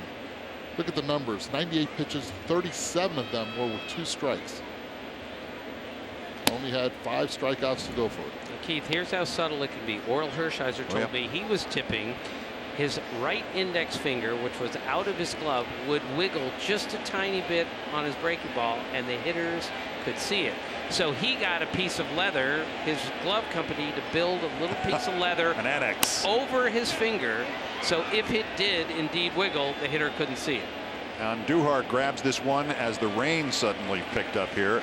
It's a drizzle. Where are they going? This will stop in 15 minutes. This will stop in 15 minutes. Eduardo's also the weather expert. He's got like a million apps, and Jim Cantori's his best friend. Well, we all like Jim, because Jim is on every television channel, often 3 or 4 at the same time. And there's nothing wrong with that. He works hard. But I'm just saying, you and I, Tim, we're going to have a fight over the win before this game is over. And Eduardo and I are going to have dueling weather apps. What does your weather app say about this? I'm saying 15 minutes later, this bad boy is going to stop. And they're not going to hold this thing up. No. We're going to play this game because there's one open date, open date, and the Yankees are on the West Coast. Is that right? Absolutely. A 9-game West Coaster. Mcneil has powered this one deep to left field, but Gardner sees it through the raindrops and grabs it for the second out as Conforto retreats to first base.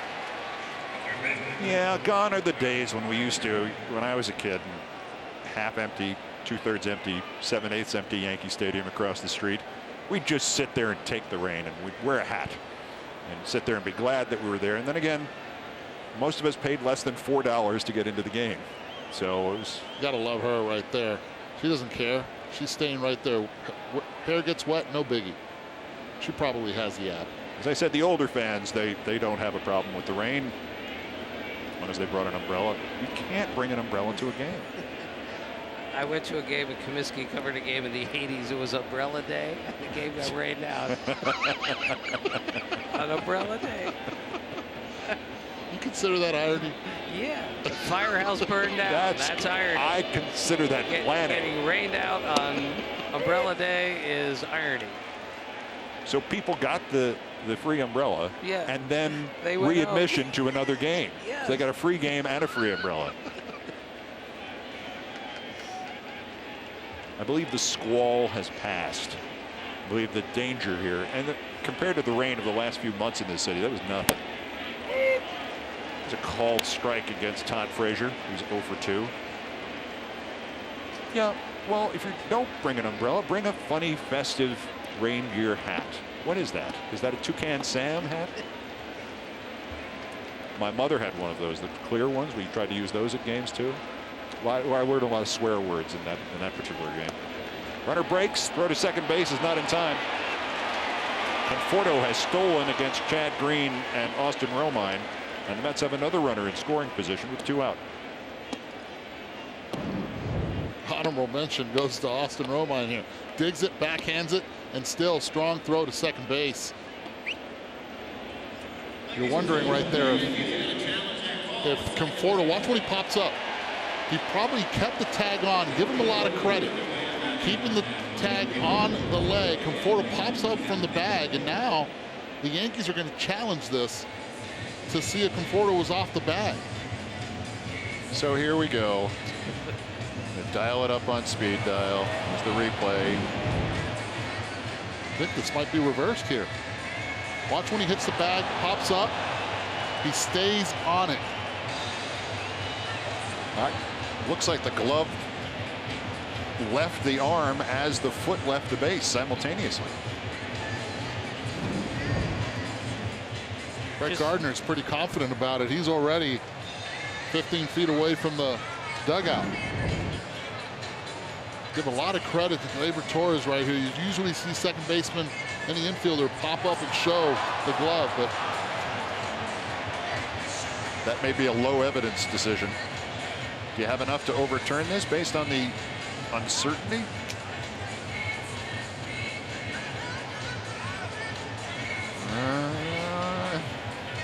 I don't think so. Still not sure this is the spirit of the replay rule. You think? This is where we are. As our now. friend Ron Darling said, you see a magnificent play on the field, and then you have to sit around and wonder whether or not it was a mirage. Plus, the perfect sight of the umpires on the headsets listening to Muzak somewhere, or somebody saying, "Thank you for calling the replay center. Your call will be answered in the order in which it was received. Thank you for calling the replay center. Your call will be answered in the order in which it was received. You are number 32 in the queue." Yeah, I was an advocate. Remember when Frank Poli invented replay mid-game in Florida? Yeah. He just said, "I can't tell. I want to," and he went over to a camera. This is, I guess, 99 or 2000. Went over to a camera in the third base dugout and said, "Let me see that last play." And he invented it. And they came down on him like a ton of bricks. I thought it was the greatest thing I'd ever seen in baseball. And now I wish there were. I will take no replay rather than this. I like replay. You do? I do. This? I do. Should you have a time limit? Bottom line, if you slide, stay on the bag. It has to work.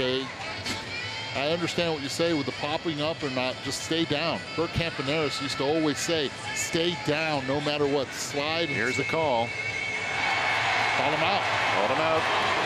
All right, so the excitement of a reversed call has ended the top of the 5th inning. So the Mets go out with nobody left on base. It's still 4-2 Mets over the Yankees. Back in a moment at the bottom of the 5th.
Bottom of the 5th, Romine takes a strike. We're joined from the Mets dugout by one of Jacob Degrom's cohorts, Noah Syndergaard, the great Met pitcher. Thanks for doing this in the middle of the game. Yeah, thanks for having us. Good thing the rain held up. You like watching this guy on the mound? I do, yeah. It's a lot of fun. He's having a very impressive year. I guess if you like sub-2 ERAs and sub-1 whips, I guess that's pretty cool. But yeah, he's a lot of fun to watch. You definitely learn a lot. He's very efficient in the way he uses his body and his delivery. So I'm excited to be his teammate. Noah, what is it about Jacob Degrom that just makes you shake your head like, how does he do that? I mean, it comes down to his stuff. I mean, he's got that plus fastball that explodes out of his hand. He's like kind of like a human rubber band in the way he uses his body, and it just kind of whips through the zone. And then after that, he's got a plus slider, great changeup, and he'll throw in a curveball every now and then. Strikeout number 7. And notice you just mentioned the curveball. He's been throwing it to 5 hitters, first pitch, so sort of like a get-me-over curveball, gets ahead, then after that he attacks up in the zone. Is that something that you guys work on in spring training and through the season? Yeah, him and I kind of have the same game plan when it comes to throwing first pitch curveballs. Gets hitters off cheating to our fastballs, and he's been really using it really well tonight, being able to get first pitch strikes, and that's the most important pitch in baseball. 16 first pitch strikes out of 19 batters and 7-0-2 count. Change up. We were talking with your manager before the game about Degrom's attitude throughout this dry spell. That obviously he's got 4 runs now, 5 the other day against the Reds. Hopefully that's over from his point of view. But something I'd noticed just from the seats, that it seemed like Jacob was trying to keep the hitters loose on the bench during his starts. What's his attitude on the bench during games, especially when they weren't getting him any runs? He's pretty even-keeled out there. He goes out there and just attacks hitters, and he's got a great game plan. You guys had a meeting today about the Little League World Series. You guys will be going there next Sunday. How pumped up are you to go to Williamsport? Well, hopefully none of those kids have hand, foot, and mouth, so I'll be okay. But yeah, on a more serious note, we're all really excited because we were all those kind of kids back in the day, and just the ability to go out there and hang out with those kids is amazing. No, when you were their age, were you the biggest kid on the field? Were you the one that everyone was afraid of? Were you the one that threw harder than everyone else? Yes and no, kind of. I don't know if you've seen pictures of me back in the day, but I was pretty chubby in that term. So yeah, I guess you could say I was bigger than the other kids. 2 things we must note. First off, Brett Gardner doubled there, and second, Noah beat us to the punch on the jokes for hand, foot, and mouth disease. You've learned that you make the joke first. And yeah, you gotta be able to laugh at yourself. Right, nobody else has an opportunity to do one. That's brilliant. Congratulations on that. Noah, and you faced Giancarlo Stanton a lot. You guys used to be in the same division, National League East. I've noticed Degrom has thrown him a lot of fastballs in. Is that a strategy? You don't want to let him get his hands extended because he can do some damage that way.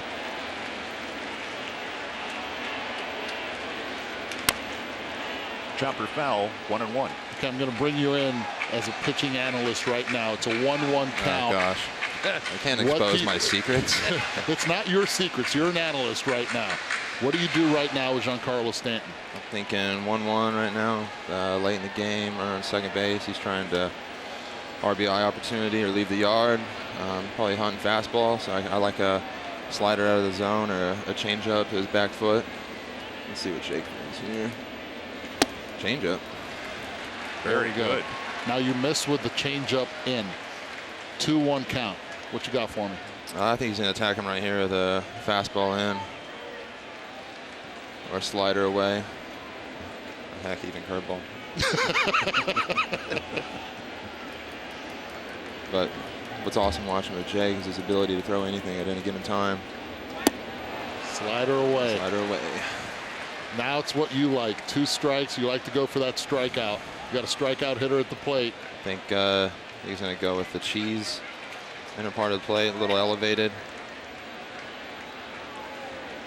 Or he might just toy with him and throw a changeup in the dirt.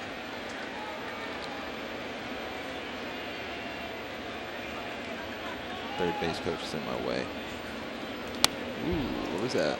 Fastball right down the middle. Scooch on over here. If the mic will allow me. Okay.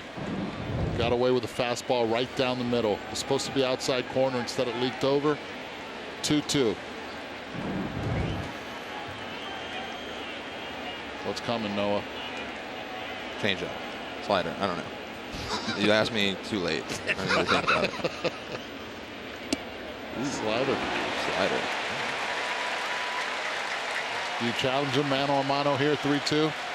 3-2, base open, but you got Jacob Degrom on the mound. I think he's going to attack him with a heater right here. Where?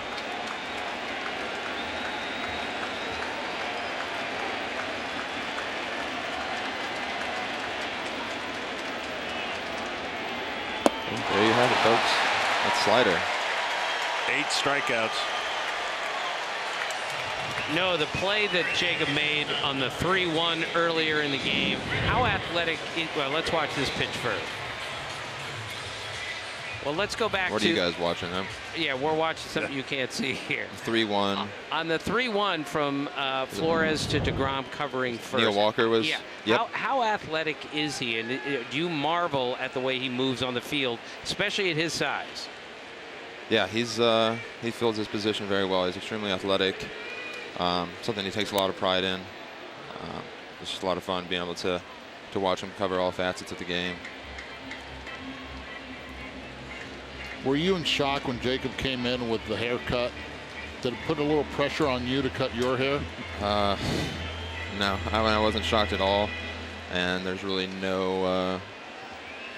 nothing in the future for a haircut for me. Although Kevin Plawecki is really hunting down the trimmers.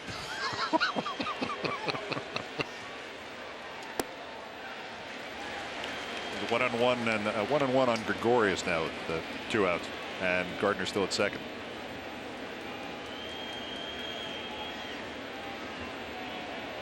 Am I still being an analyst right now? You're still being an analyst. Anytime you want to break it down, go for it. We're letting it breathe. 1-1, another changeup. You want to do the play-by-play? Do the play-by-play too. I'm not ready for that yet. It is a fastball in. Slider. Little slider. Nice slider. That's a lot of fun being able to watch him be able to maybe think a backdoor slider, and that's probably one of the hardest pitches to execute in baseball. And now he's getting really good at being able to expand it up at the waist with left-handed hitters.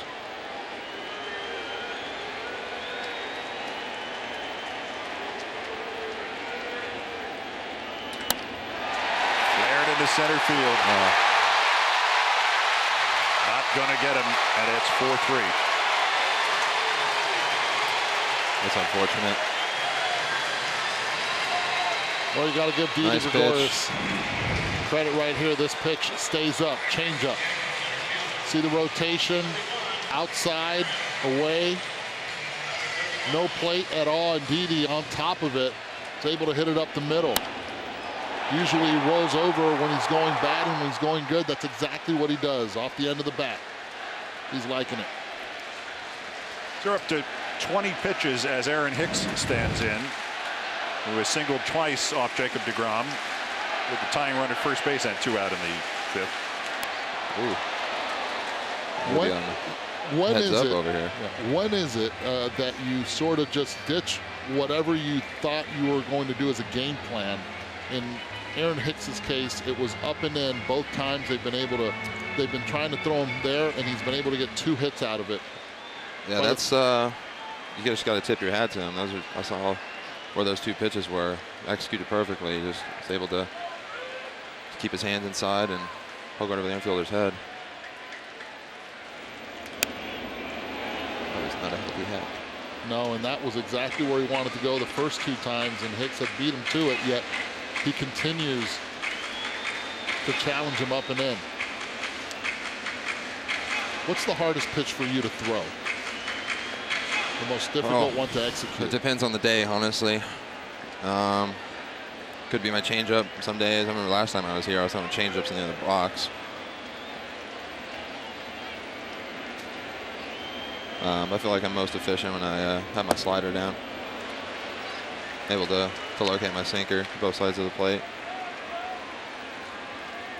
What's the ballpark you enjoy pitching the most besides Citi Field?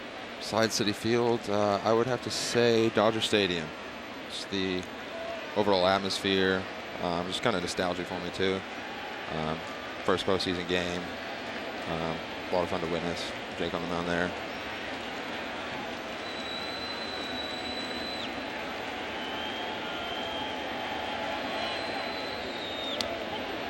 Wow. Wow. Don't step out till it's over. Noah Syndergaard, we're going to repay your graciousness in doing the color commentary for us by showing your Little League photo as we go to break. Oh, God.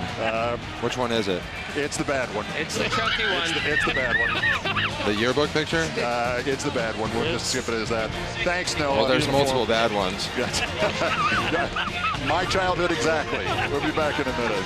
Thanks, Noah.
Brought to you by the Lincoln Summer Invitation Sales Event. Hurry in for limited time offers. The Yankee bullpen is not on limited time offers. We have another change. A.J. Cole comes in to pitch against the Mets in the 6th. Man who started the year as the Nats' 5th starter and gave up 10 earned runs on the 3rd of April. He had given up 2 earned runs in the first 13 Yankee appearances, 5 earned runs in the last 4 over the last 7 innings. So like another member, like many members of the Yankee bullpen, kind of up and down recently. And he's in charge now of being able to get the right-handed hitters coming up. Frazier, Jackson, Bautista, Mesoraco, all of them righties. My friend, we're about to see a lot of sliders because over 66% of the time, that's what he throws to right-handed hitters. So here is Todd Frazier, who thought he was going to be batting with a man at second and 2 out in the 5th, and then we had that call reversed. An interesting idea. I don't like it. Interesting was the word chosen deliberately. I know, and I just... Let me rephrase that. What was he thinking? Third baseman, he's thinking, okay, third baseman's back, let me put it down, and that way it'll bring him in. But my friend Andujar is going to stay deep. If you want to bunt, bunt. 4-3 game. One swing of the bat. We'll make it that 5-3, and you have the lead. I want my big boys get a double at least. 0-2. Long fly ball, deep left field. There's no bunt there. It's gone. Todd Frazier, the ex-Yankee, extends the lead, gets the run back. It's 5-3, Mets over the Yanks. I like that a little bit more than the bunt. 0-2, another 0-2 count for the Mets, and they capitalize again. Hanging slider. Right down the middle, and Todd Frazier won the home run derby in Cincinnati. Hits it out front, keeps it fair. He likes it. And he had not been hitting since he came off the DL. In fact, that was his first home run since that long stay on the disabled list. And now the Mets are playing as if this is the proverbial heavyweight boxing match, and they're throwing punch for punch. Austin Jackson punches one foul.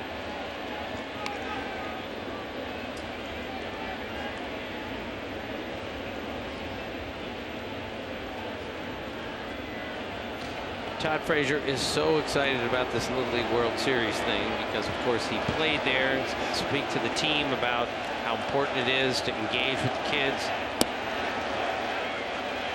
And as you were saying earlier, Keith, after they won, they all got to come to Yankee Stadium, and he got to stand next to his idol, Derek Jeter, at shortstop before a major league game. And he's told me several times it's one of the great highlights of his whole life. And we know what number 21 is worn for. His favorite Yankee, Paul O'Neill. Oddly enough, the Yankees would not let him wear it while he was on this side of the river.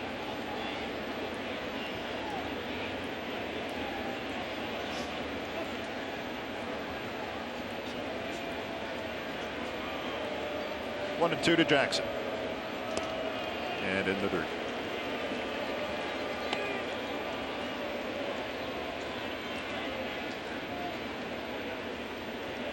Guys, every time the Yankees score, look what the Mets do. Score 2 in the bottom of the third, top of the fourth, 2. Bottom of the fifth, 1. Top of the sixth, 1. Frustrating if you're a Yankee.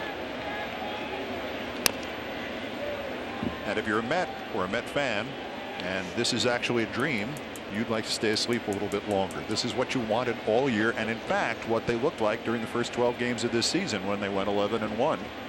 And everybody was thinking, what is this wonderful magic Mickey Callaway has brought to New York? That was several Cespedes injuries ago. Check. And he's out. Brings him up. Let's go back to the studio. There's been some out-of-town power, and Gary Streisky has the highlight.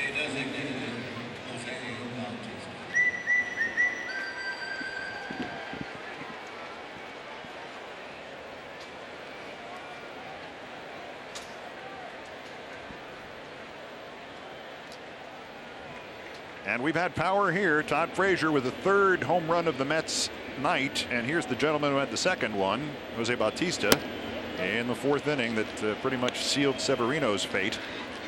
He is 2 pitchers ago. And Keith, back to that 11-1 start.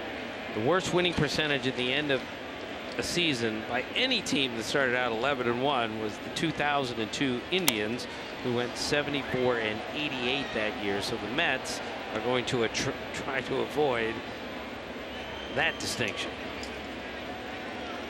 Well, they can try. There it is. 38-65. And yes, they've had countless injuries. There are 11 guys on the DL right now. And they've had to call upon those rejected by other teams. Bautista was not only not re-signed in Toronto, but then he went to the Braves. He was there so briefly with the Braves, it's almost, I don't think they got a chance to take his bubblegum card photo in the Braves. They tried to play him at third base and cut him very quickly, and the Mets said, all right, we need a bat. Here he is. And obviously they miss Jonas Cespedes, who had both heels operated on. Now it looks like he's going to miss the majority of next season. But Mickey Callaway was telling us that they just pulled like a whole bunch of junk out of his feet. He was, and the trainer said, and the doctor said, we can't believe he continued to try to play with as bad a shape as his feet were in. We got back for the one game here. Swing and a miss. Play RBI Baseball 18. Manage your dream team in franchise mode. Plus get weekly stats, roster updates, and more. Go to RBIGame.com to learn more. Rated E for everyone. 2 strikeouts in the evening for the second Yankee reliever, A.J. Cole. 2 in the inning, indeed, since the Frazier home run. And up again is Devin Mesoraco, 1 for 2. Struck out the second time up. First pitch swinging and back here. Uh-oh. Something dropped out of the upper deck. I think it was just a glove or some other inanimate object came after somebody was pursuing that foul ball. No Olbermans were injured on the plane. Popped up right field, short right field. Back ambles Greg Bird in the 3rd out of the inning.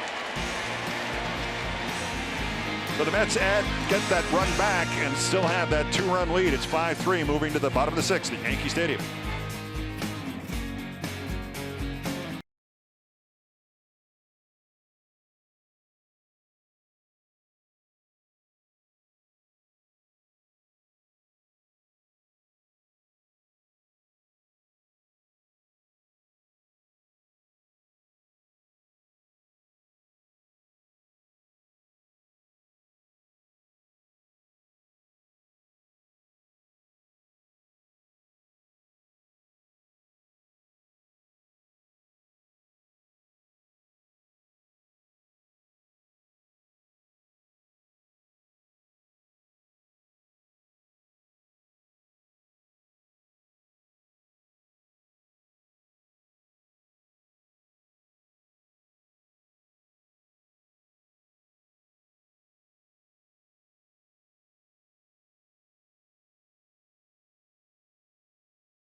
On ESPN, presented by Taco Bell.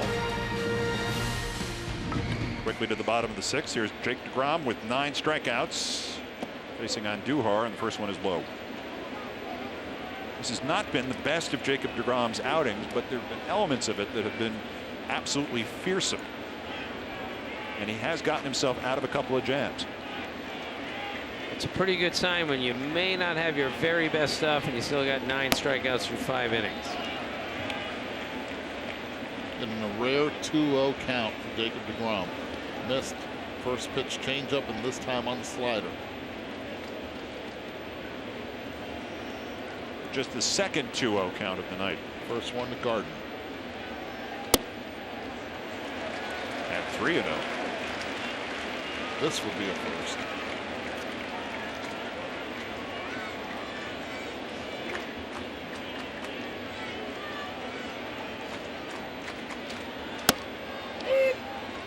Called strike to save it, and you saw the ERA update, but 1.83. Looks like we're watching the stock market ticker. We ought to have it just running underneath instead of the scores from other towns. Just like Degrom up and heavy trading.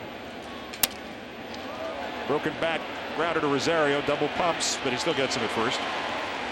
Big time indication right there of how nasty his stuff is, even in a hitter's count. Watch the leg lift right here. 1.9 seconds to release, and then after that he lets it go, and it's sneaky. 0.7 seconds elevated. Again, living upstairs just like George Jefferson in the penthouse, making money out of it, getting swings and misses, and being a nemesis to the Yankees with that high heat. We're not exactly the east side, but we're moving on up. Mets are moving on up. And as you said earlier, it just has that appearance of it just rising. It's an effective pitch. He uses it well, complements it with the changeup and the fastball and the slider. Eddie, he works so quickly. As a hitter, is that disconcerting at all that he's always ready to throw again? Do you need a little bit more time as a hitter? As a hitter, you don't, but you sort of want to mess with his tempo more than anything. and try to take your time. Next thing you know, when you look up, you're again in a 1-2 count. 10 strikeouts. And more Nats from the studio and Gary Streisky.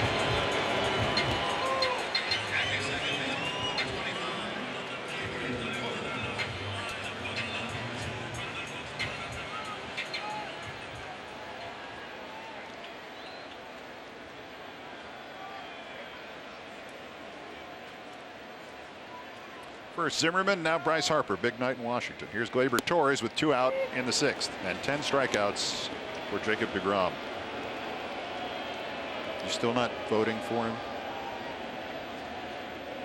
What does he have to? I've acknowledged your point. I'm just saying, in What Major does he League history, the wins are still a valuable statistic. No, but you're right. no, You're they're right. not. As we move forward, they're becoming less and less important, given that the average starter is going 5 1/3 innings per start, and we're starting relievers. I understand. They're Emperor's new clothes. Strikeout number 11 to your 2018 Cy Young Award winner, no matter what Tim Kirchin says. Jacob Degrom. The Mets are ahead 5-3 as we move to the top of the 7th on Monday Night Baseball on ESPN.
To inspire all forms of baseball and softball participation, making opportunities to play available and fun for everyone. To learn more, go to playball.org.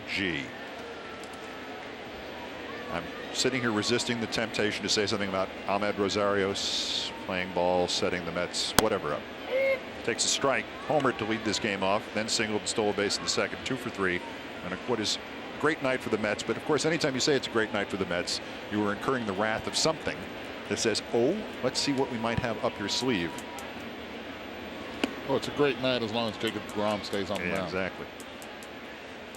The bullpen is a little uncertain at the moment. Very. We may have evolved the starting pitcher to where he's not expected to throw complete games, but he's still advised to with the Met bullpen. He's at 104 pitches, incidentally, and this is A.J. Cole busting one past Ahmed Rosario.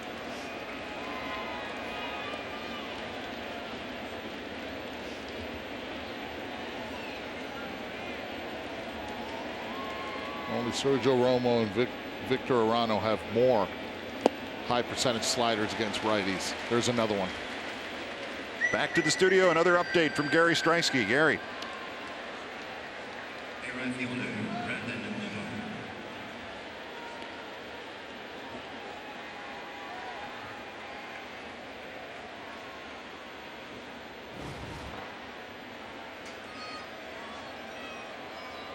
Diamondbacks a game ahead, Gary, of the Dodgers in the National League West. And, of course, Zach Greinke is your 2018 Cy Young Award winner in the National League. I'm just going to cover all the bases. Brandon Nimmo steps in, 1 for 3 with a walk and a run scored. A.J. Cole looking sharp this inning, if not so much in the last when the home run from Frazier greeted him.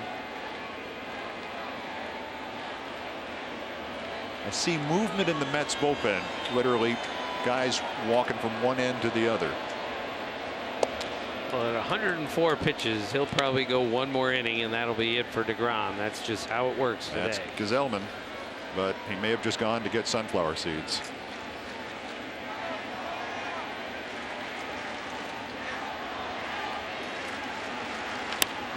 Long fly ball, right field. Walker looks up and it's gone. Brandon Nimmo, the 4th homer of the night for the New York Mets. A season's worth of frustration for the Mets being redeemed in the Bronx. And the Mets are up by 6-3 at Yankee Stadium. Nobody happier when they hit a home run than Brandon Nimmo. Runs those bases with a big old smile, hanging slider. Brandon knows as soon as he hits it, puts the head down and starts running the bases. As Jim Thome would say, 3 left turns and you score. And the Mets bullpen, that's the signal is being made that that is a home run. Or perhaps there was a lack of enthusiasm there from number 61 Bobby Wall, who we saw just yay home run, little finger twirl. Nimmo's 15th on the year, and again there's an upside and a downside to that, because when he hit homers early in the year, he started to think of himself as a power guy, and as you said, Tim, they need offense, so they moved him down on the order, and this potential 300 hitter with spray potential all around the outfield started to take the power seriously, and clearly something set him back. As you know, Keith, this is the game we play today. Let's see how many homers we can hit. If a million strikeouts come along with it, it's just the way it works. Conforto now goes the other way, and that one, and Gardner will look up, and it's gone. Another home run for the Mets. Mets-a-palooza. Well, that's 5 in the game, and that's the season high for the Mets. Who knew they'd come in here and not only out-homer the Yankees, out-homer them easily so far. And a mighty roar goes up from the partisan Met crowd at Yankee Stadium. And this has been A.J. Cole's Achilles heel, left-handed hitters. They haven't allowed a .421 on base percentage against them. They don't stay long on the bases so far, both Nimmo and Conforto with that home run right there to left field. 7-3. Here's the first pitch to Flores, because this is the power part of the order. As we said it again, Wilmer Flores is tied for 29th all-time in home runs by the Mets ever. That includes everybody. He's right behind Lee Mazzilli and Staub and Ventura and Keith Hernandez. With how many? I don't want to say. Kind of embarrassing. It's like that picture of Syndergaard from before. 67. 67. 29th in Yankee history is a lot more than 67. 1-1 to Flores, taken for a strike. It's not bad players, it's great turnover in players for the Mets throughout their history. I mean, they had 6 catchers in their first season, and they were all starting catchers. They just succeeded one. It was like catcher for a week. Choo-Choo Coleman and Chris Cannizzaro. And Harry Chiti traded for himself and all the rest of that. Yolo Tango and all the rest of that stuff. It's really amazing when you look at the history of the Mets. They've never had an MVP. And when you start looking for their greatest position player ever, there were a lot of good ones, but there was no one who spent 20 years there and was dominant for that time. Now, they've had their share of folk heroes, and Flores clearly qualifies as that. He is a legend among Mets because of what he did when they thought he'd been traded, and the word came to him via social media in the middle of the game, and he broke down into tears, and then he wasn't traded and had a walk-off hit, as he's had so many in his career. But he's not Reggie Jackson.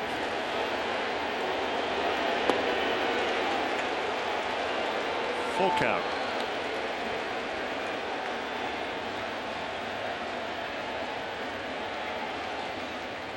There's Yankee bullpen action as we see Yes, the retired numbers collection in the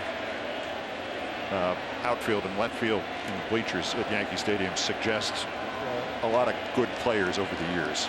You may have noticed, if you've been paying attention since, say, 1923. Chopped foul. They've had 20 MVPs.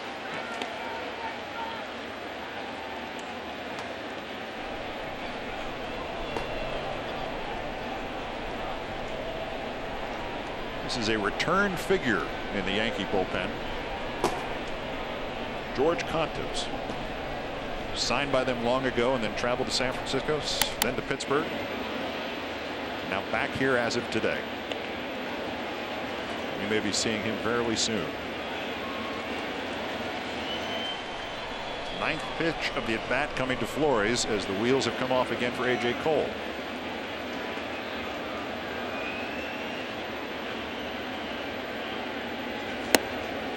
All four. So who is the greatest all-time Met?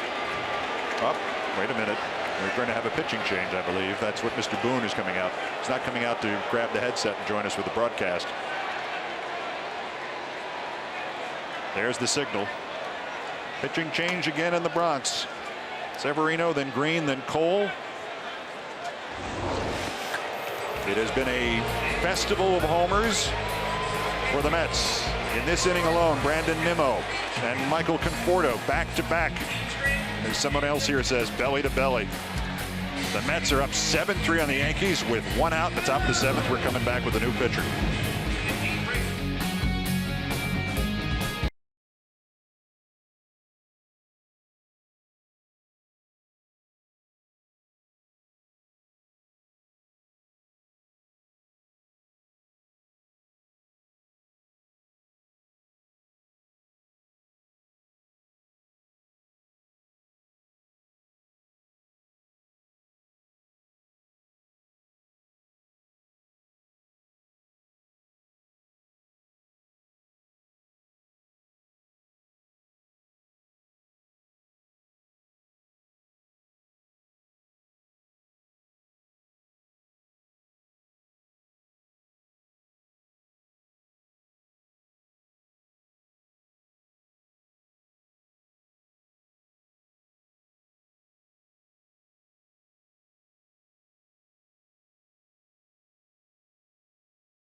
Tuesday on ESPN Plus, 2:20 p.m. The Brewers and the Cubs, as we mentioned, the Cubs are ahead of the Brewers by 3 games in that division. Chacin and Quintana, the likelies. Wednesday night baseball, Red Sox and the Phillies, the second game of their two-game series. And then on Sunday night, the big one, presented by Taco Bell, Mets and the Phillies, the Little League Classic from Williamsport. And here's George Contos on in his return to the Yankee organization. Faced Jeff Mcneil in the Mets 7th. 7-3 Mets home run palooza for the Flushing kids. Mcneil does not have one of them, but he has an RBI single.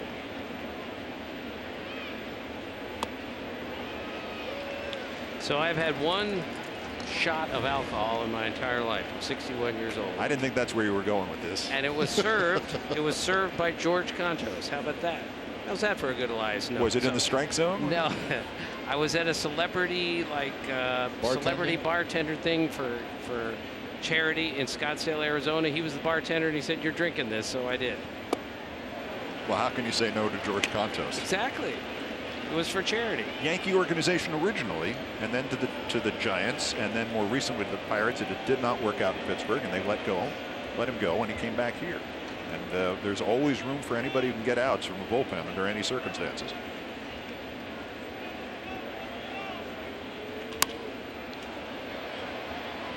Out of play. Should we do this again? Who's the greatest Met of all time? Oh, Tom Seaver's the greatest Met of all time. We know that. Agreed. I think my question was, who's the greatest position player of all time for the Mets? I think it's a pretty interesting debate. I would say Mike Piazza is the second best Met of all time.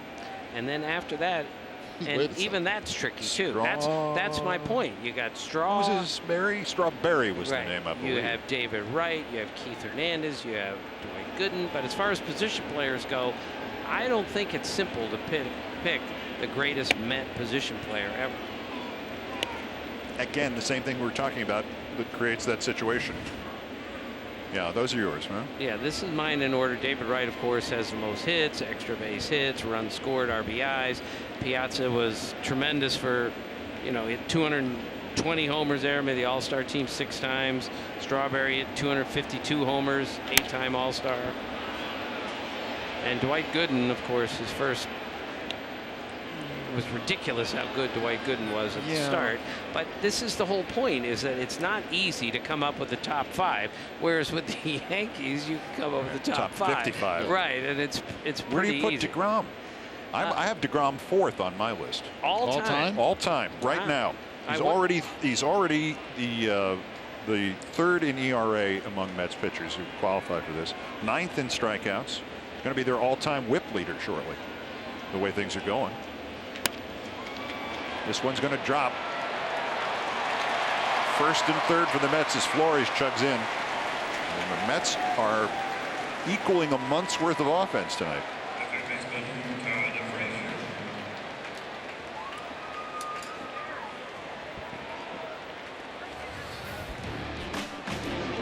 David Wright, we just mentioned him.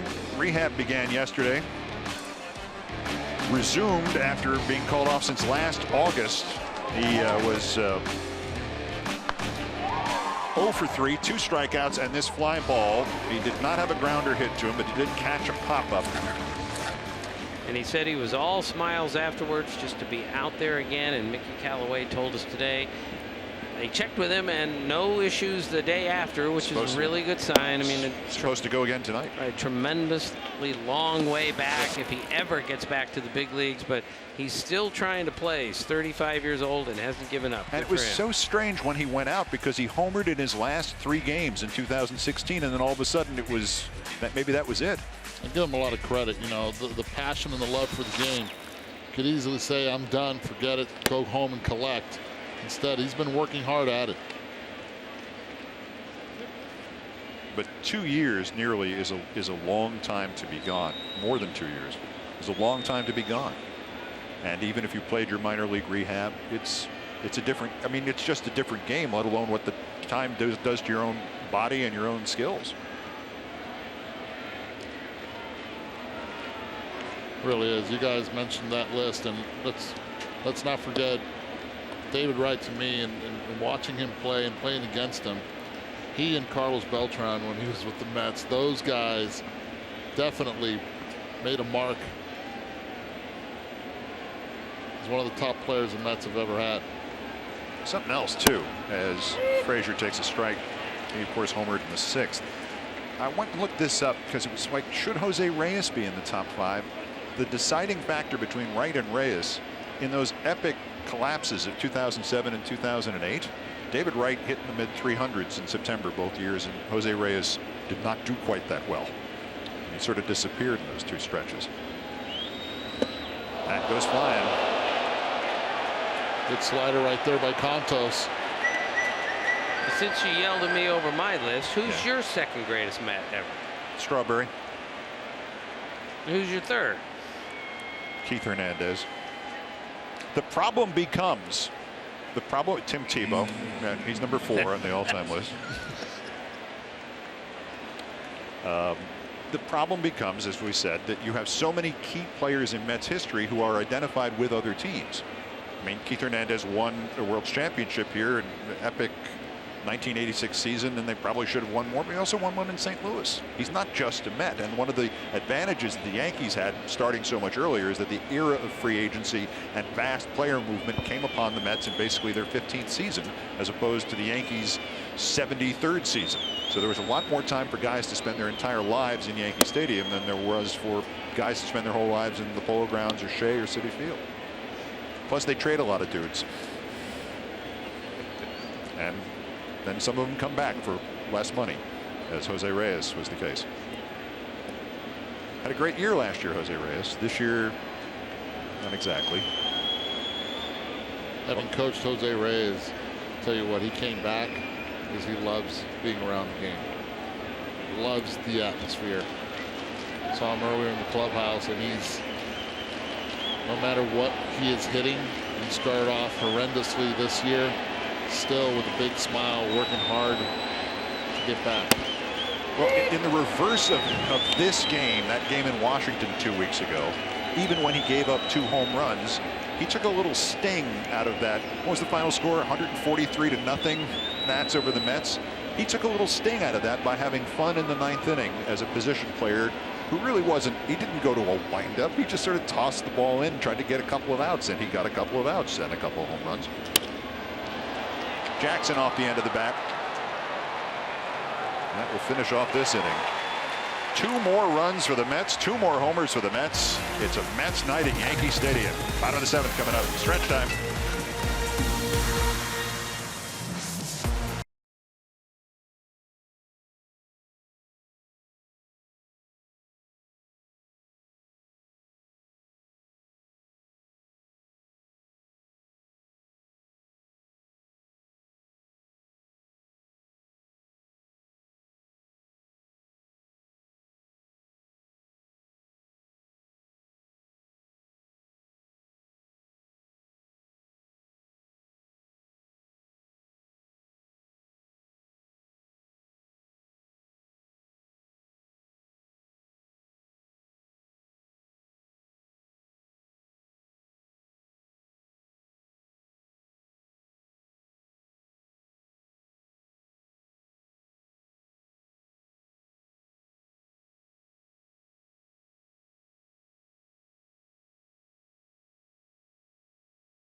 In the entire month of August, they have hit 5 home runs tonight for your viewing pleasure.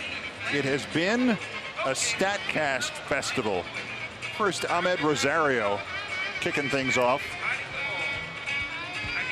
followed by Jose Bautista over to the right field. Here's Todd Frazier going to left field to lead the 6th, and then the back-to-back jobs. Nimmo goes to right field. from the Nimmo quality assortment. And Michael Conforto off the end of the bat. And how many of these are home runs in Queens? Probably 2 of those, and both of them to left field. See the AWS presented by StatCast. Home run data tonight has been fantastic. Look at those right there. Exit velocity of 102 miles per hour, 0.6. That's the hardest one, both by Rosario and Conforto. And how many of these would have left at Citi Field? I would say just 2, both of them to left field. Thank you to StatCast AI, powered by AWS. No Stanton, no Judge, he's not playing, but the Mets home run murderer's row has been our subject tonight. And now the Yankees try again to come back, and Degrom still in there with pitch number 105 coming to the ex-Met Neil Walker, 0 for 2.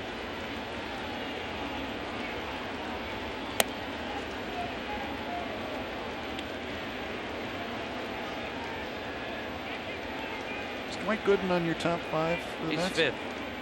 Is Piazza in your top 5? No, I just don't think of him only as a Met, and the last couple of years were long. I have him 2nd, and you don't have him in your top 5. No. We're like Cy Young voters. Or AL MVP voters the year Ted Williams won the Triple Crown. Laz Diaz says no.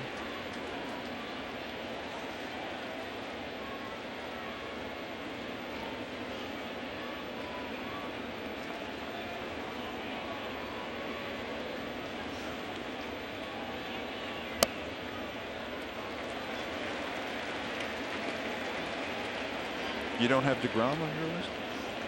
Not in the top 5. Not yet.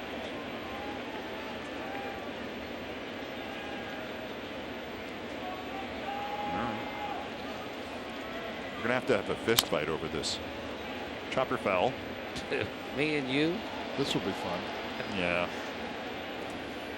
All right. Well, maybe not. I would lose. I couldn't beat up anyone, that's for sure. But I'm a man of peace. Oh, yes. I'm also a rookie. I can be easily replaced. Eduardo could beat us both up. That's at the same absolutely time. true. With one hand between the two of us. Walker does not find the gap, and there's one out in the 7th. This has been what Jacob Degrom has been able to do all night against lefties. Finishes off the hitters, elevating that fastball, getting the chase. And then against righties, what does he do? He can also go to that slider down and away. Can also get chased there. Soft swings. Not recognizing that slider has been the nemesis for the New York Yankees against Jacob Degrom. There's Romine, 1 for 2. Those of you scoring at home, Jake Degrom down or up to 182, back down from even higher numbers earlier in the game, having given up a couple of earned. And if he wins tonight, he'll win back-to-back starts for the first time since the end of March, beginning of April. His first 2 starts of the season. And he'd be a 500 pitcher, right? Right, and you can't give the Cy Young to a 500 pitcher. No pitcher in the live ball era 1920 on has ever had an ERA under 2 with a losing record. Bob Veal, 1968, was close. 1 over and 205, if I remember it And correctly. Sam McDowell in '68, also very close.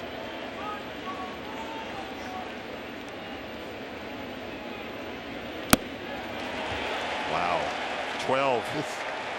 That was an ugly at-bat and a nasty at-bat for Austin Romine. After getting a changeup that almost hits his knuckles, then he goes to the slider down and away. Feeling uncomfortable at the plate, not a good feeling as the night is done for Jacob Degrom. After 16 swings and misses by the Yankees against him. So he will have thrown 114 pitches, and for the 2nd consecutive game, they didn't get shut out, and they gave him more runs than he could ever have dreamt of earlier in the season. We had Jerry Blevins warm before. Now we get this broken up. Is Callaway going? Yes, he is. And I think he was trying to stay in the game, and Mesoraco was cracking up at what Jacob Degrom was telling him. And you are hearing in the background a standing ovation, at least a partial one, a road standing ovation for Jacob Degrom at Yankee Stadium. It has not been the Mets season. It has been the Mets night. Back with the rest of it after this.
By Taco Bell's Nacho Fries, this summer's tastiest blockbuster.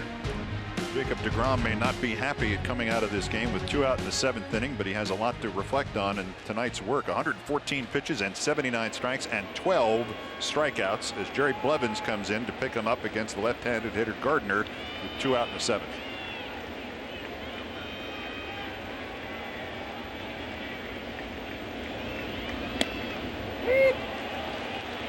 That was nice. 114, Keith, as we know, Eddie, this is usually the limit for most guys. Get to 120, it's a little bit much.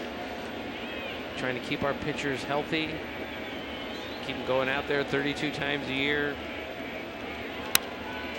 And this is just the way it works now. Johan Santana won a Cy Young Award and never threw more than 113 pitches in a game in that season. And what happened when they extended him past that on that infamous night in 2012? That was about it. Yeah, it was. So Jacob Degrom closes at 181 in heavy trading, up 0.04, but it's still better than Max Scherzer. Cy Young Award. That's the inning on the fly ball to left, so Blevins gets his guy. Keith, it's Max Scherzer, not Max Alvis. You understand that, right? I'm comparing him to a great pitcher, right? I love Jacob Degrom. There's another guy in the National League too, you know? having a great year. Pleasure working with you. I'll see you next month.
To the top of the 8th, George Contos and Jose Bautista in different eras, both ex-Pittsburgh Pirates.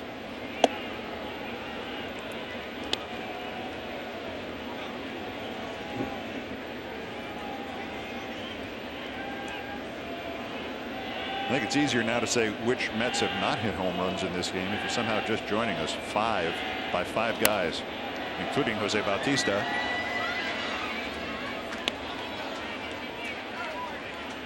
Here's what he did in the 4th inning against the unfortunate Louie Severino. 100 miles per hour. 100 mile per hour home run right there. Going the other way. 3-2 count. And remember what he did the pitch before, right? Did not go fishing. Did not, on the slider. As he did there. His success with them until that dry 3-week period was he was taking a lot of pitches and walking once or twice in every game. Well, one thing he's always had is a good eye when it comes to being able to lay off those tough ones, as Toronto Blue Jay fans know when he was hot. In foul territory, and now into the studio, and once again Gary Striesky with an out-of-town highlight. Gary.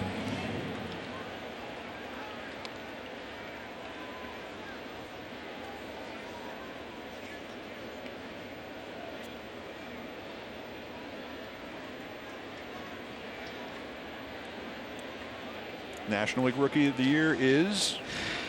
That's a tough one, right? We're going to need those 2 Soto. Soto. Juan Soto. You don't think Acuna can come back? No. Juan Soto, I believe, should win it unanimously. Really? With the numbers that he has put up, on base percentage, power, you're talking about a guy that's pretty much been their best offensive player for the Nationals since he's the walk totals are impressive. What he's done against left-handed pitching is impressive.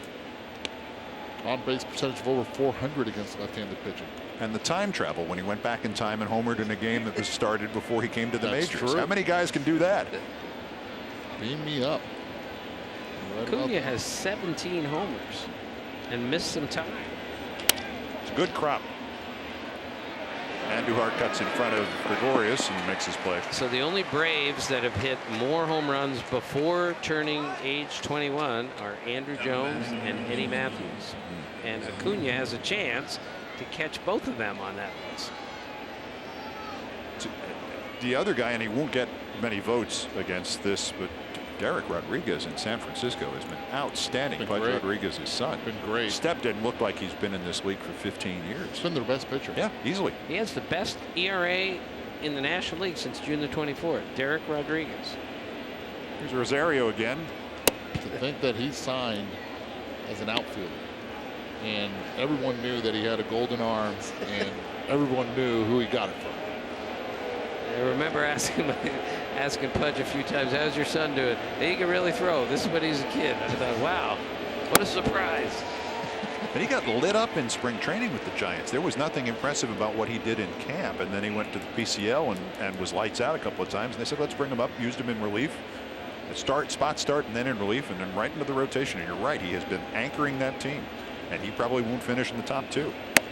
All right, 2 strikes on Rosario.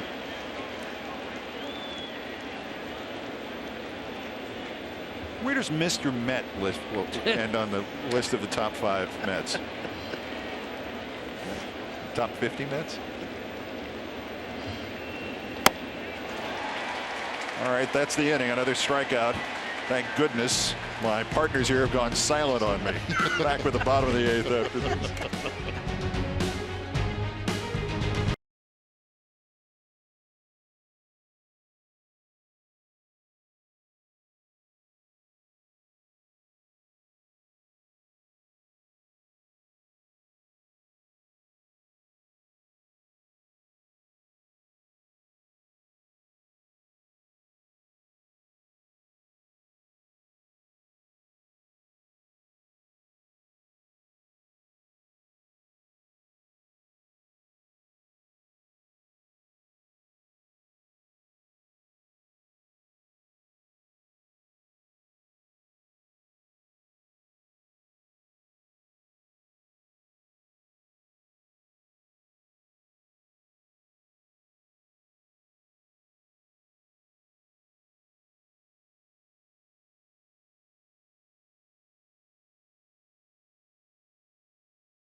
at our ready-to-go moment, brought to you by Supercuts. Yeah, this is my second game as a play-by-play TV sort of play-by-play guy. The first one was this one. Await the start of the Phillies and the Astros. And Al Finley is in one deep to right. Back goes Chamberlain to the fence. He'll watch it go. Home run, Steve Finley. September 10th, 1993. They were going to ban me for 25 years, but they let me off on good behavior a month early, and here I am back after just 24 years and 11 months. And the only thing I'm going to say about that game is we see Seth Lugo on to pitch to Stanton, is that Buck Martinez carried me like a rookie pitcher from the Kansas City Royals for 9 innings of that game, and we had no monitor for the first 3 innings of the game. So Buck's doing replays off the top of his head. Of course, it's a pitch outside. And nobody was ever more grateful to anybody else in baseball history than I was to Buck Martinez that night, as I am to you two gentlemen this evening for carrying me collectively across at least here into the eighth. But that's a long time ago. The stadium doesn't exist anymore in Philadelphia, the vet where we did that game. But Buck's still charging going. along. That's a very good impression of Buck too, by the way. It really is. That's about all. I'm not going to risk it by doing any more. I got 3 good seconds. I said with love. Buck is the best. You had Buck 2 Hall of Famers playing first and second. That's right. Bagwell and Biggio. And the pitcher for the Phillies, who had a tremendous game, as Stanton strikes out for the second time, was Curt Schilling. Yes, it was Curt Schilling. Right. Yeah. And the Astro starter was Greg Swindell. And mostly what I remember is we didn't have a monitor for the first 3 innings, which makes it very difficult to do a game. All right, monitors work well, and I'm reading here something that supports my thesis that Seth Lugo is the 3rd most valuable Met this season behind Degrom and Syndergaard. He's been outstanding for them. And obviously he's just knocked down Stanton to start the 8th inning. 13 Yankees have struck out in this game. Gregorius did it once in the first inning. Lugo beat the Yankees as a starter in the first round of the Subway Series back in June, and then went back into the bullpen. Deftly handled by Flores. 2 out. Yeah, one thing that the Mets want to do is try to limit the amount of innings that Seth Lugo is going to throw this season. So you put him in the pen, you monitor it a little bit better. Mickey Callaway being very protective. He knows how good Seth Lugo can be and how valuable he can be both as a starter and as a reliever. And he's overcome so much spinal fusion surgery and then the ulnar surgery. They're working on every part they can find. It's a lot of work. Bright spot for the Yankees tonight. Aaron Hicks has had a couple of hits. It's really been about it. Role reversal in the Bronx. Jim Furyk threw out the first ball tonight in preparation for the Ryder Cup, and I maintain the best baseball player, active golfer, is Aaron Hicks. Really? Great player. Been playing since he was 4 years old. Dad taught him how to play. He never plays during the season because he says, I don't want to. My job is to play baseball, but he plays during the All-Star break and an awful lot in the offseason. Brian McCann told me when he was with the Yankees, he said, whatever you do, do not go play golf with Aaron Hicks. He'll take your money. Why did I just flash back? Remember when Clemens played golf while he was on the disabled list in Boston and played golf with a sportscaster, a Boston sportscaster, who didn't even put it on his own station? How many things are wrong with that picture? Aaron Hicks told me because the golf swing and the baseball swing have some similarities. He thinks it helps his baseball swing to play golf, and yet he still doesn't play during the season because it takes too much time away from from his real job. So he should be a pitcher, then he would be able to do it. But wasn't that the Cespedes theory? Wasn't his rehab, Cespedes' first rehab was play more golf? Wasn't that right? That worked. And when I say that worked, I mean that didn't work.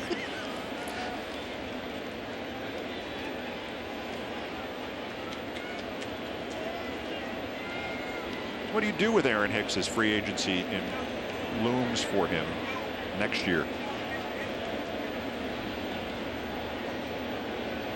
It's interesting. You have one of the best arms in the game, probably, and a lot of people would say the best arm when it comes to strength from the outfield belongs to Aaron Hicks. Very athletic and very raw because he played a lot of golf, picked up baseball late.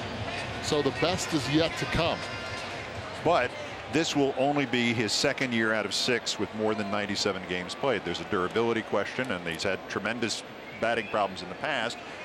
In this season from the Yankees, he's graduated to being, at least occasionally, the cleanup hitter. So you have to make a judgment call on this. Do you sign him to a long-term contract or let him walk after next year?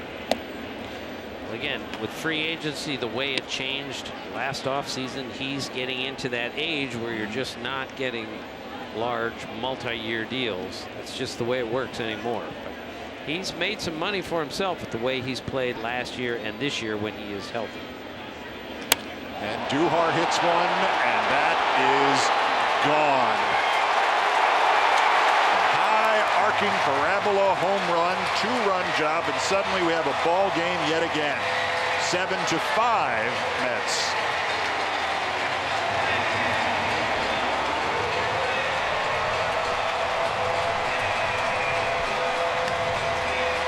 This is what the New York Yankees love about Miguel Andujar. Able to finish high, just like Mike Easler always did back in the day. See the swing? Finishing up. He knows it as soon as he hits it. Takes that double tap.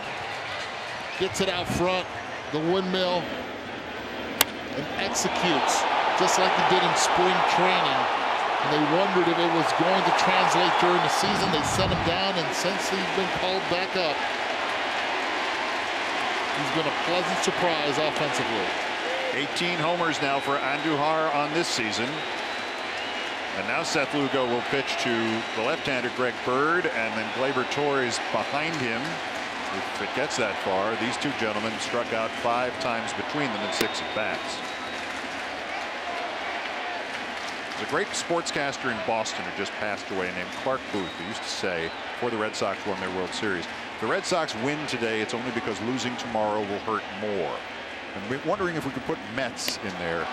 A bunt against the shift. Wow. If he would have made that play, it would have been some kind of play. But Greg Bird, that's been 0 for 3 with 3 strikeouts. That's a smart play. The tying run is on deck. There's 2 outs. Why not? When you're not feeling good at the plate, get a salvage base hit. That's exactly what he did right there. I love this, Eddie, that he did that. Now the tying run comes to the plate. Hadn't seen the ball well all night. Why not try that once in a while? And that's not his first bunt single this year, that's for sure. We saw the numbers there. It indicates why the defense was where they were. They played the complete shift on him.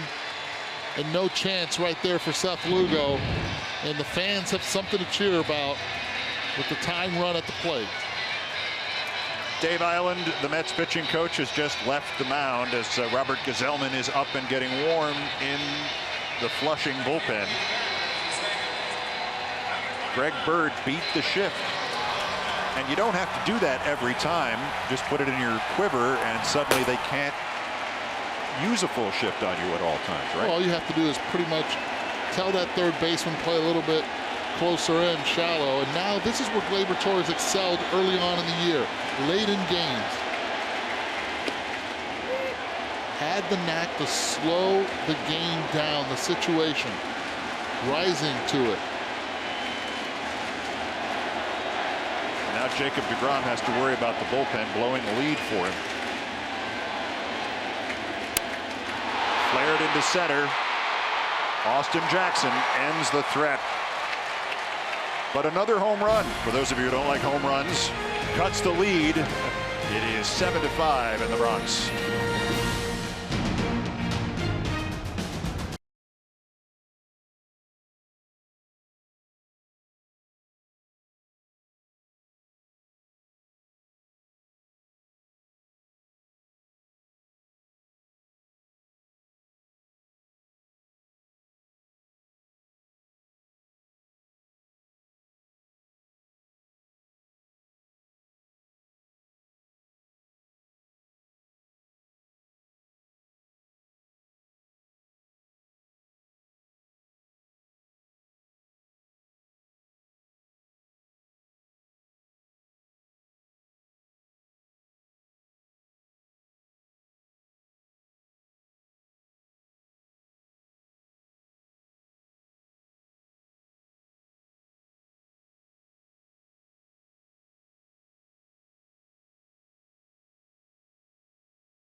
It's a little program we like to call Sports Center with the Johns tonight. John Anderson and John Butchergross. Happy birthday, John Butchergross. They'll have a full recap of our game. That's an inside joke. Plus the latest on Odell Beckham Jr. and the Giants and Tim Hasselbeck with Sam Darnold and Saquon Barkley's fantasy impact. Sports Center next, right here on ESPN and the ESPN app. We are joined now by Zach Britton on the mound for the Yankees. So buckle up. It's not been a good start since he came over from Baltimore.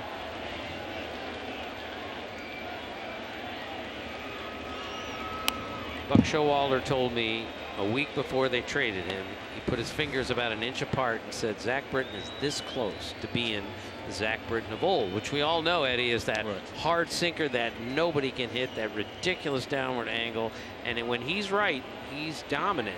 And he hasn't been right yet with them completely, but I think it's still coming. Nimmo has doubled and homered and walked and struck out. And struck out. There's a brave homer by somebody not named Acuna. Gary Streisky in the studio with the highlight.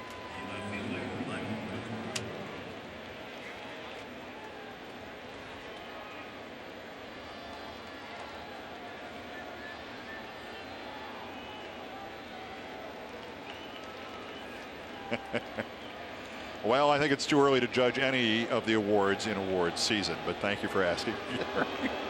I've taken all possible opinions on all of these issues tonight. So here's Conforto, who also has homered tonight. What was for the Mets an unbelievable laugher is now a little bit tighter of an issue. 7-5 here in the ninth. Conforto's seen 24 pitches going into this at bat, now 26 on the evening. He's made them work.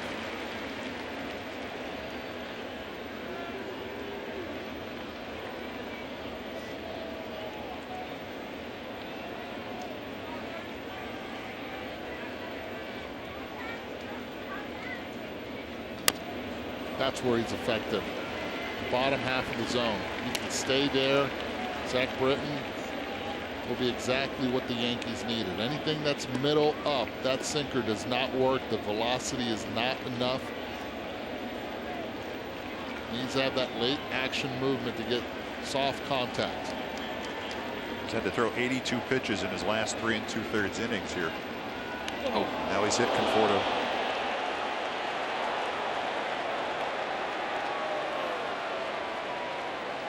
So we began with the Severino Degrom matchup. One of them superb but not getting runs. The other one kind of wobbly recently. And the only thing that changed was Degrom got the runs. What a night for him, and what a worry for Aaron Boone and the Yankees and Louie Severino.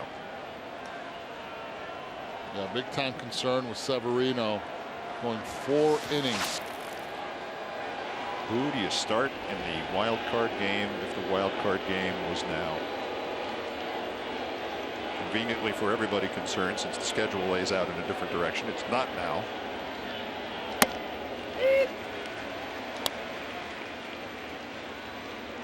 CC Sabathia going on the disabled list today.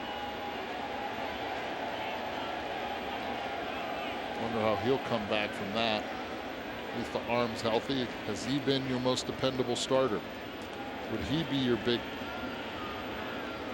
pitcher? Because Severino, too many question marks right now. Through the hole. Conforto will hold at second. Mets have first and second.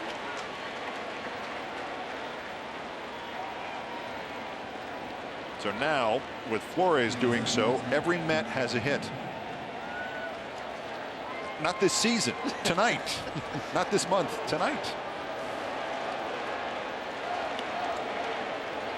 Jeff Mcneil has 2 of them, and he's coming up next.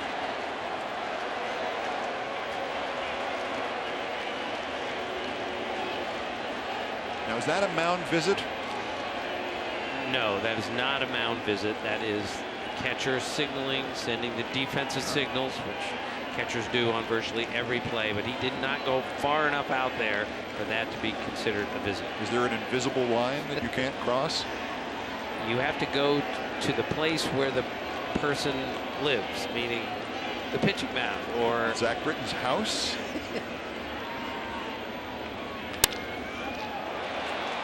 Quickly to second and out. Safe on the transfer, out on the transfer. Meanwhile, Conforto dashes home. That was a tremendous play, Eddie, by Didi Gregorius to get to that ball. And then Torres, in his haste to get 2 there, rushed it, but they're going to call him out at second on on the transfer. And Gleyber Torres playing dead pull on this one in the 4-3 hole, pretty much has to sprint over. Tries to make an athletic play after he tags the bag. See, on the transfer, never had a chance right there trying to rush it. And the Mets add on 1 run. Every time the Yankees score, the Mets figure out a way of adding on. And we will see it reviewed. Thank you for calling the MLB Replay Center. Your call will be answered in the order in which it was received.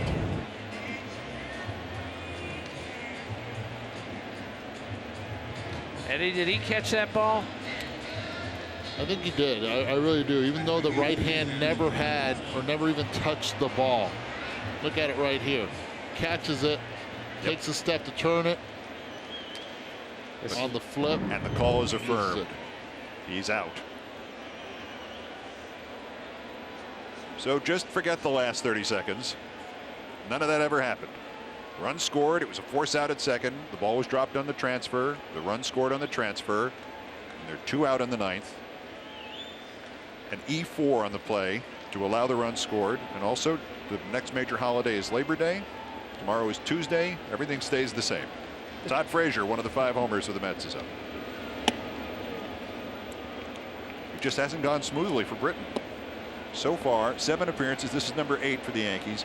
He's given up runs now in 4 of them. Not that they're all his fault, but he blew a save. He blew a tie game. Loaded the bases after getting 2 out Saturday. Walked home a run. 82 pitches going into this one, and 11 now. This will be number 94 in the last 4 appearances. That's a lot for any reliever. Oh. And this one gets past Gregorius. Man, you heard that was barreled right there by Frazier. That was a rocket. Speaking of rockets, back to the studio. Gary Streisky with one being hit.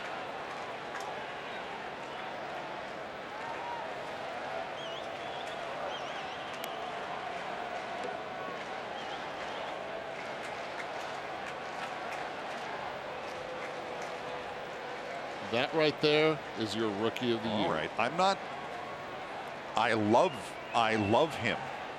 I spent all of the money in my fantasy league acquisition budget to get him when they called him up, because why would they be calling up a 19-year-old kid who started the year in A-ball if he wasn't going to be an immediate impact player? And he's been more than anybody could have asked for, including the Nationals. I'm just saying, with 2 months to go, Acuna's pretty good too. He is pretty good, but he's no Juan Soto. So I hope that those of you at home who have votes for Rookie of the Year or the Cy Young Award have been informed and illuminated by the conversations you've been hearing here tonight, which is going to be reduced to a Three Stooges slap fight shortly, I think. As per Sarah Langs, our ESPN researcher, Juan Soto just hit his 15th home run, is now 1 shy from tying Ken Griffey Jr. in 1989 with 16. For the 4th most home runs by a teenager in a season in Major League Baseball history. Justifying. Canigliero's number 1 on that list. Yes, he is. Mel Ott. Bryce Harper's number 2, and Mel Ott's number 3. Justifying Keith's investment in his fantasy team. Oh, I love having him here. I also had Acuna, but I traded him. Bad move. I know. I needed a second baseman. This is the way things go. You trade for need. I traded for Kingery. So I'm not good at that either. Britton trying to get out of this at 8-5 in the 9th. Nice stop.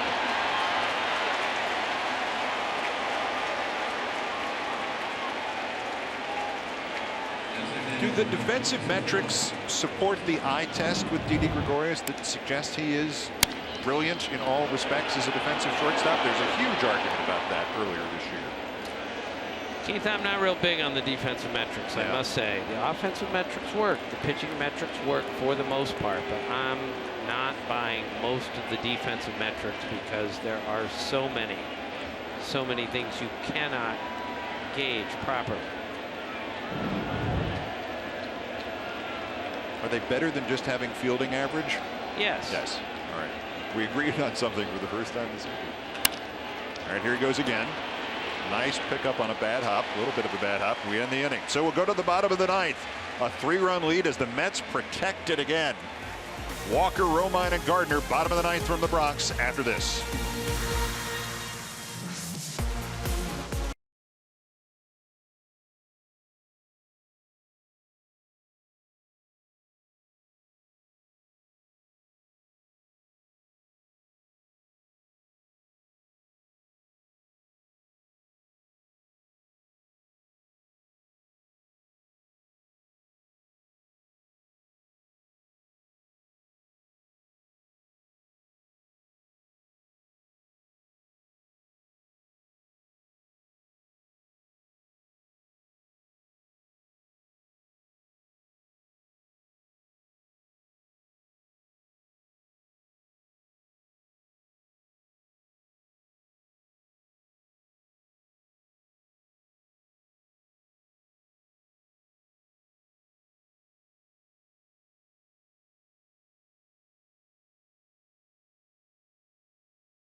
Tomorrow afternoon, Red Sox and Phillies on Wednesday Night Baseball, Wednesday night. And then Sunday night, the big one, the Little League Classic from Williamsport, the Mets and the Phillies. We know Jason Vargas is going to go for the Mets on that now soon-to-be baseball institution.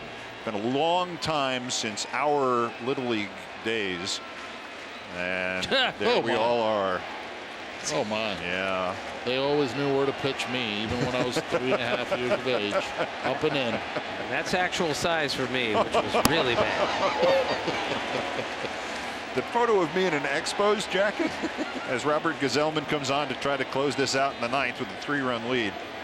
By the time that picture was taken in the first year of the Expos, I had already given up on being a ball player because they couldn't find a helmet big enough for my head. See, now it's a size 8 now. I think it was larger then. And every time I batted in Little League, I had intense vice-like sensations around my head. I went 0 for 13. And I thought, you know, I'm going to be a broadcaster. It might be a little bit easier. And you, Mr. Yankee? Again, that's kind of a snapshot of my entire childhood right there. Terrible haircut. I was just going to say, starting from the haircut and the belts. Yeah. It was an awkward time until I got to be about 31. Wow. And we've already dissected. You want to give us the full report on the stance? Yeah. Well, up and in is where to go, scouting report. They looked at that picture and they said that's where we have to pitch. The cool part about it is that picture was taken at Riverfront. I was going to say that's got to be father-son night. Yeah, right? That's the father-son night, Riverfront Stadium. And again, I was able to have a lot of at-bats as a major leaguer in that ballpark where I saw greatness growing up with the Big Red Machine, and that was really cool to be able to grow up around that. And that was my Little League field, Riverfront Stadium. Not bad. Las Panteras in Puerto Rico also. Got to give them a lot of credit. Love playing Little League. Gazelman and the Mets have gotten their first out in the ninth. But Eddie, speaking of father and son, Tell us what happened the other day. That guy at the airport who recognized you? Yeah, so I'm at the airport in Chicago, and this gentleman comes up and goes, Tony, loved watching you in the Big Red Machine. You guys were great in the 70s. I look at the lady next to me, and I said, my dad's in his 70s. Do I look like I'm in my 70s? Well, don't answer. Don't answer. Do not answer. Deafening silence. No, after that, do not answer. That Just wasn't keep planned. the deafening All right. silence. Papi, te quiero mucho. Pero I look like 1-0 Mom. count. My mom's like, my baby looks like me. I don't look like Tony. Let's deconstruct this briefly. That's the fan thinking that your father Tony would have to look young, because he, as the fan who saw him play, has to be young. It's a psychological thing. You should take it as a compliment. Certainly, your father should take it as a compliment. He looks great. Yeah, he does. Looks great. I was 6 years old in 75. You were pretty advanced at not getting 100 runs at 6 years old. I thought it was you were warming up in the bullpen back of Pat Darcy in that 6. Pedro Bourbon. Yeah, that's right. No. You brought up Pat Darcy. Pat Darcy. Well, the Fisk home run. Does anyone in the booth have the Fisk home run anywhere? I mean, videotape of it? Is that what you're asking? No, I mean the actual home run. Oh, what happened to the Carlton Fisk homer? I don't know. Keith has it. Yeah, Keith has it. We went to Keith. You have it there? Did you not see it? No, I did not see it. We were at Keith's house today, and he has. I said, which baseball is that? He said, that's the Fisk baseball. I said, which one? He said, the one. 2 out. Something else from the Miniature Hall of Fame. Just show this. Well, there it is. There it is. Would you explain what's in that picture? Well, that's Babe Ruth's bat. It's kind of fitting that I'm in the Miniature Hall of Fame, but that's Babe Ruth's 40-ounce bat there, which is weighted so differently than the bats of today. It's like holding a Stradivarius. Right. It's evenly weighted all the way through. I have 3 of them. Okay, I'll stop now. Hold on. What's the hat in the background? That's that Texas Rangers blue cap. That's Jose Canseco's hat from from the home run from Carlos Martinez. Really? Ding dong, the off your head home run. By the way, there's 2 out in the bottom of the 9th. I just wanted to mention this. So the Mets about to knock the Yankees off, 8-5. All right, last thing. Next to the hat is Bill Buckner's mitt from the '86 World Series. And there's also a thing from the rotunda at Ebbets Field, that white thing under the TV. And behind it, my most prized possession, the Dwayne Kuiper, Mike Krukow double bobblehead. That's worth $11 billion. I don't know if you know that. 11? $11 billion. I bought it from Dwayne. So and I only paid him a little less than $11 billion for it. By the way, the game's almost over. It's 1-2 to Brett Gardner. The Mets have had you can't redeem this season, but what a joyful night this has been for them so far. To repeat, Keith, for every great Met fan, the perfect day is the Mets win and the Yankees lose, and they took care of both of them at this pace. And 5 homers, most in a game this season by the Mets. Look, season is over for these Yankee fans are beaten to this terrible second-place team. It's going no. They're fine. Yankees. Gardner dances.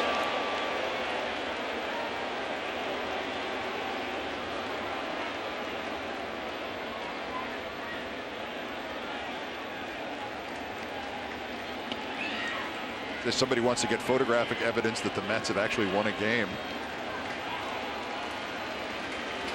And the thing is, with the Mets organization, there's almost nobody in there who isn't one of the top class acts in the game, and they've had to suffer through this kind of season. But here, a little sunlight. It's over. It's all over. The Mets have beaten the Yankees on Monday Night Baseball at Yankee Stadium for Jacob Degrom. 8-5, and Jacob Degrom is a 500 pitcher once again. It's been a joy to be with Eduardo Perez and Tim Kirchin. Thank you, gentlemen. It was great fun, Keith. Thank you. After 24 years and then some, great job.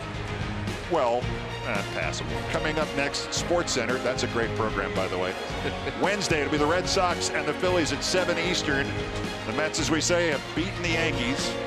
For Eduardo Perez and Tim Kirchin, I'm Keith Olbermann saying goodbye from Yankee Stadium. Now let's send you to Sports Center, John Anderson, and happy birthday, John Buccigross.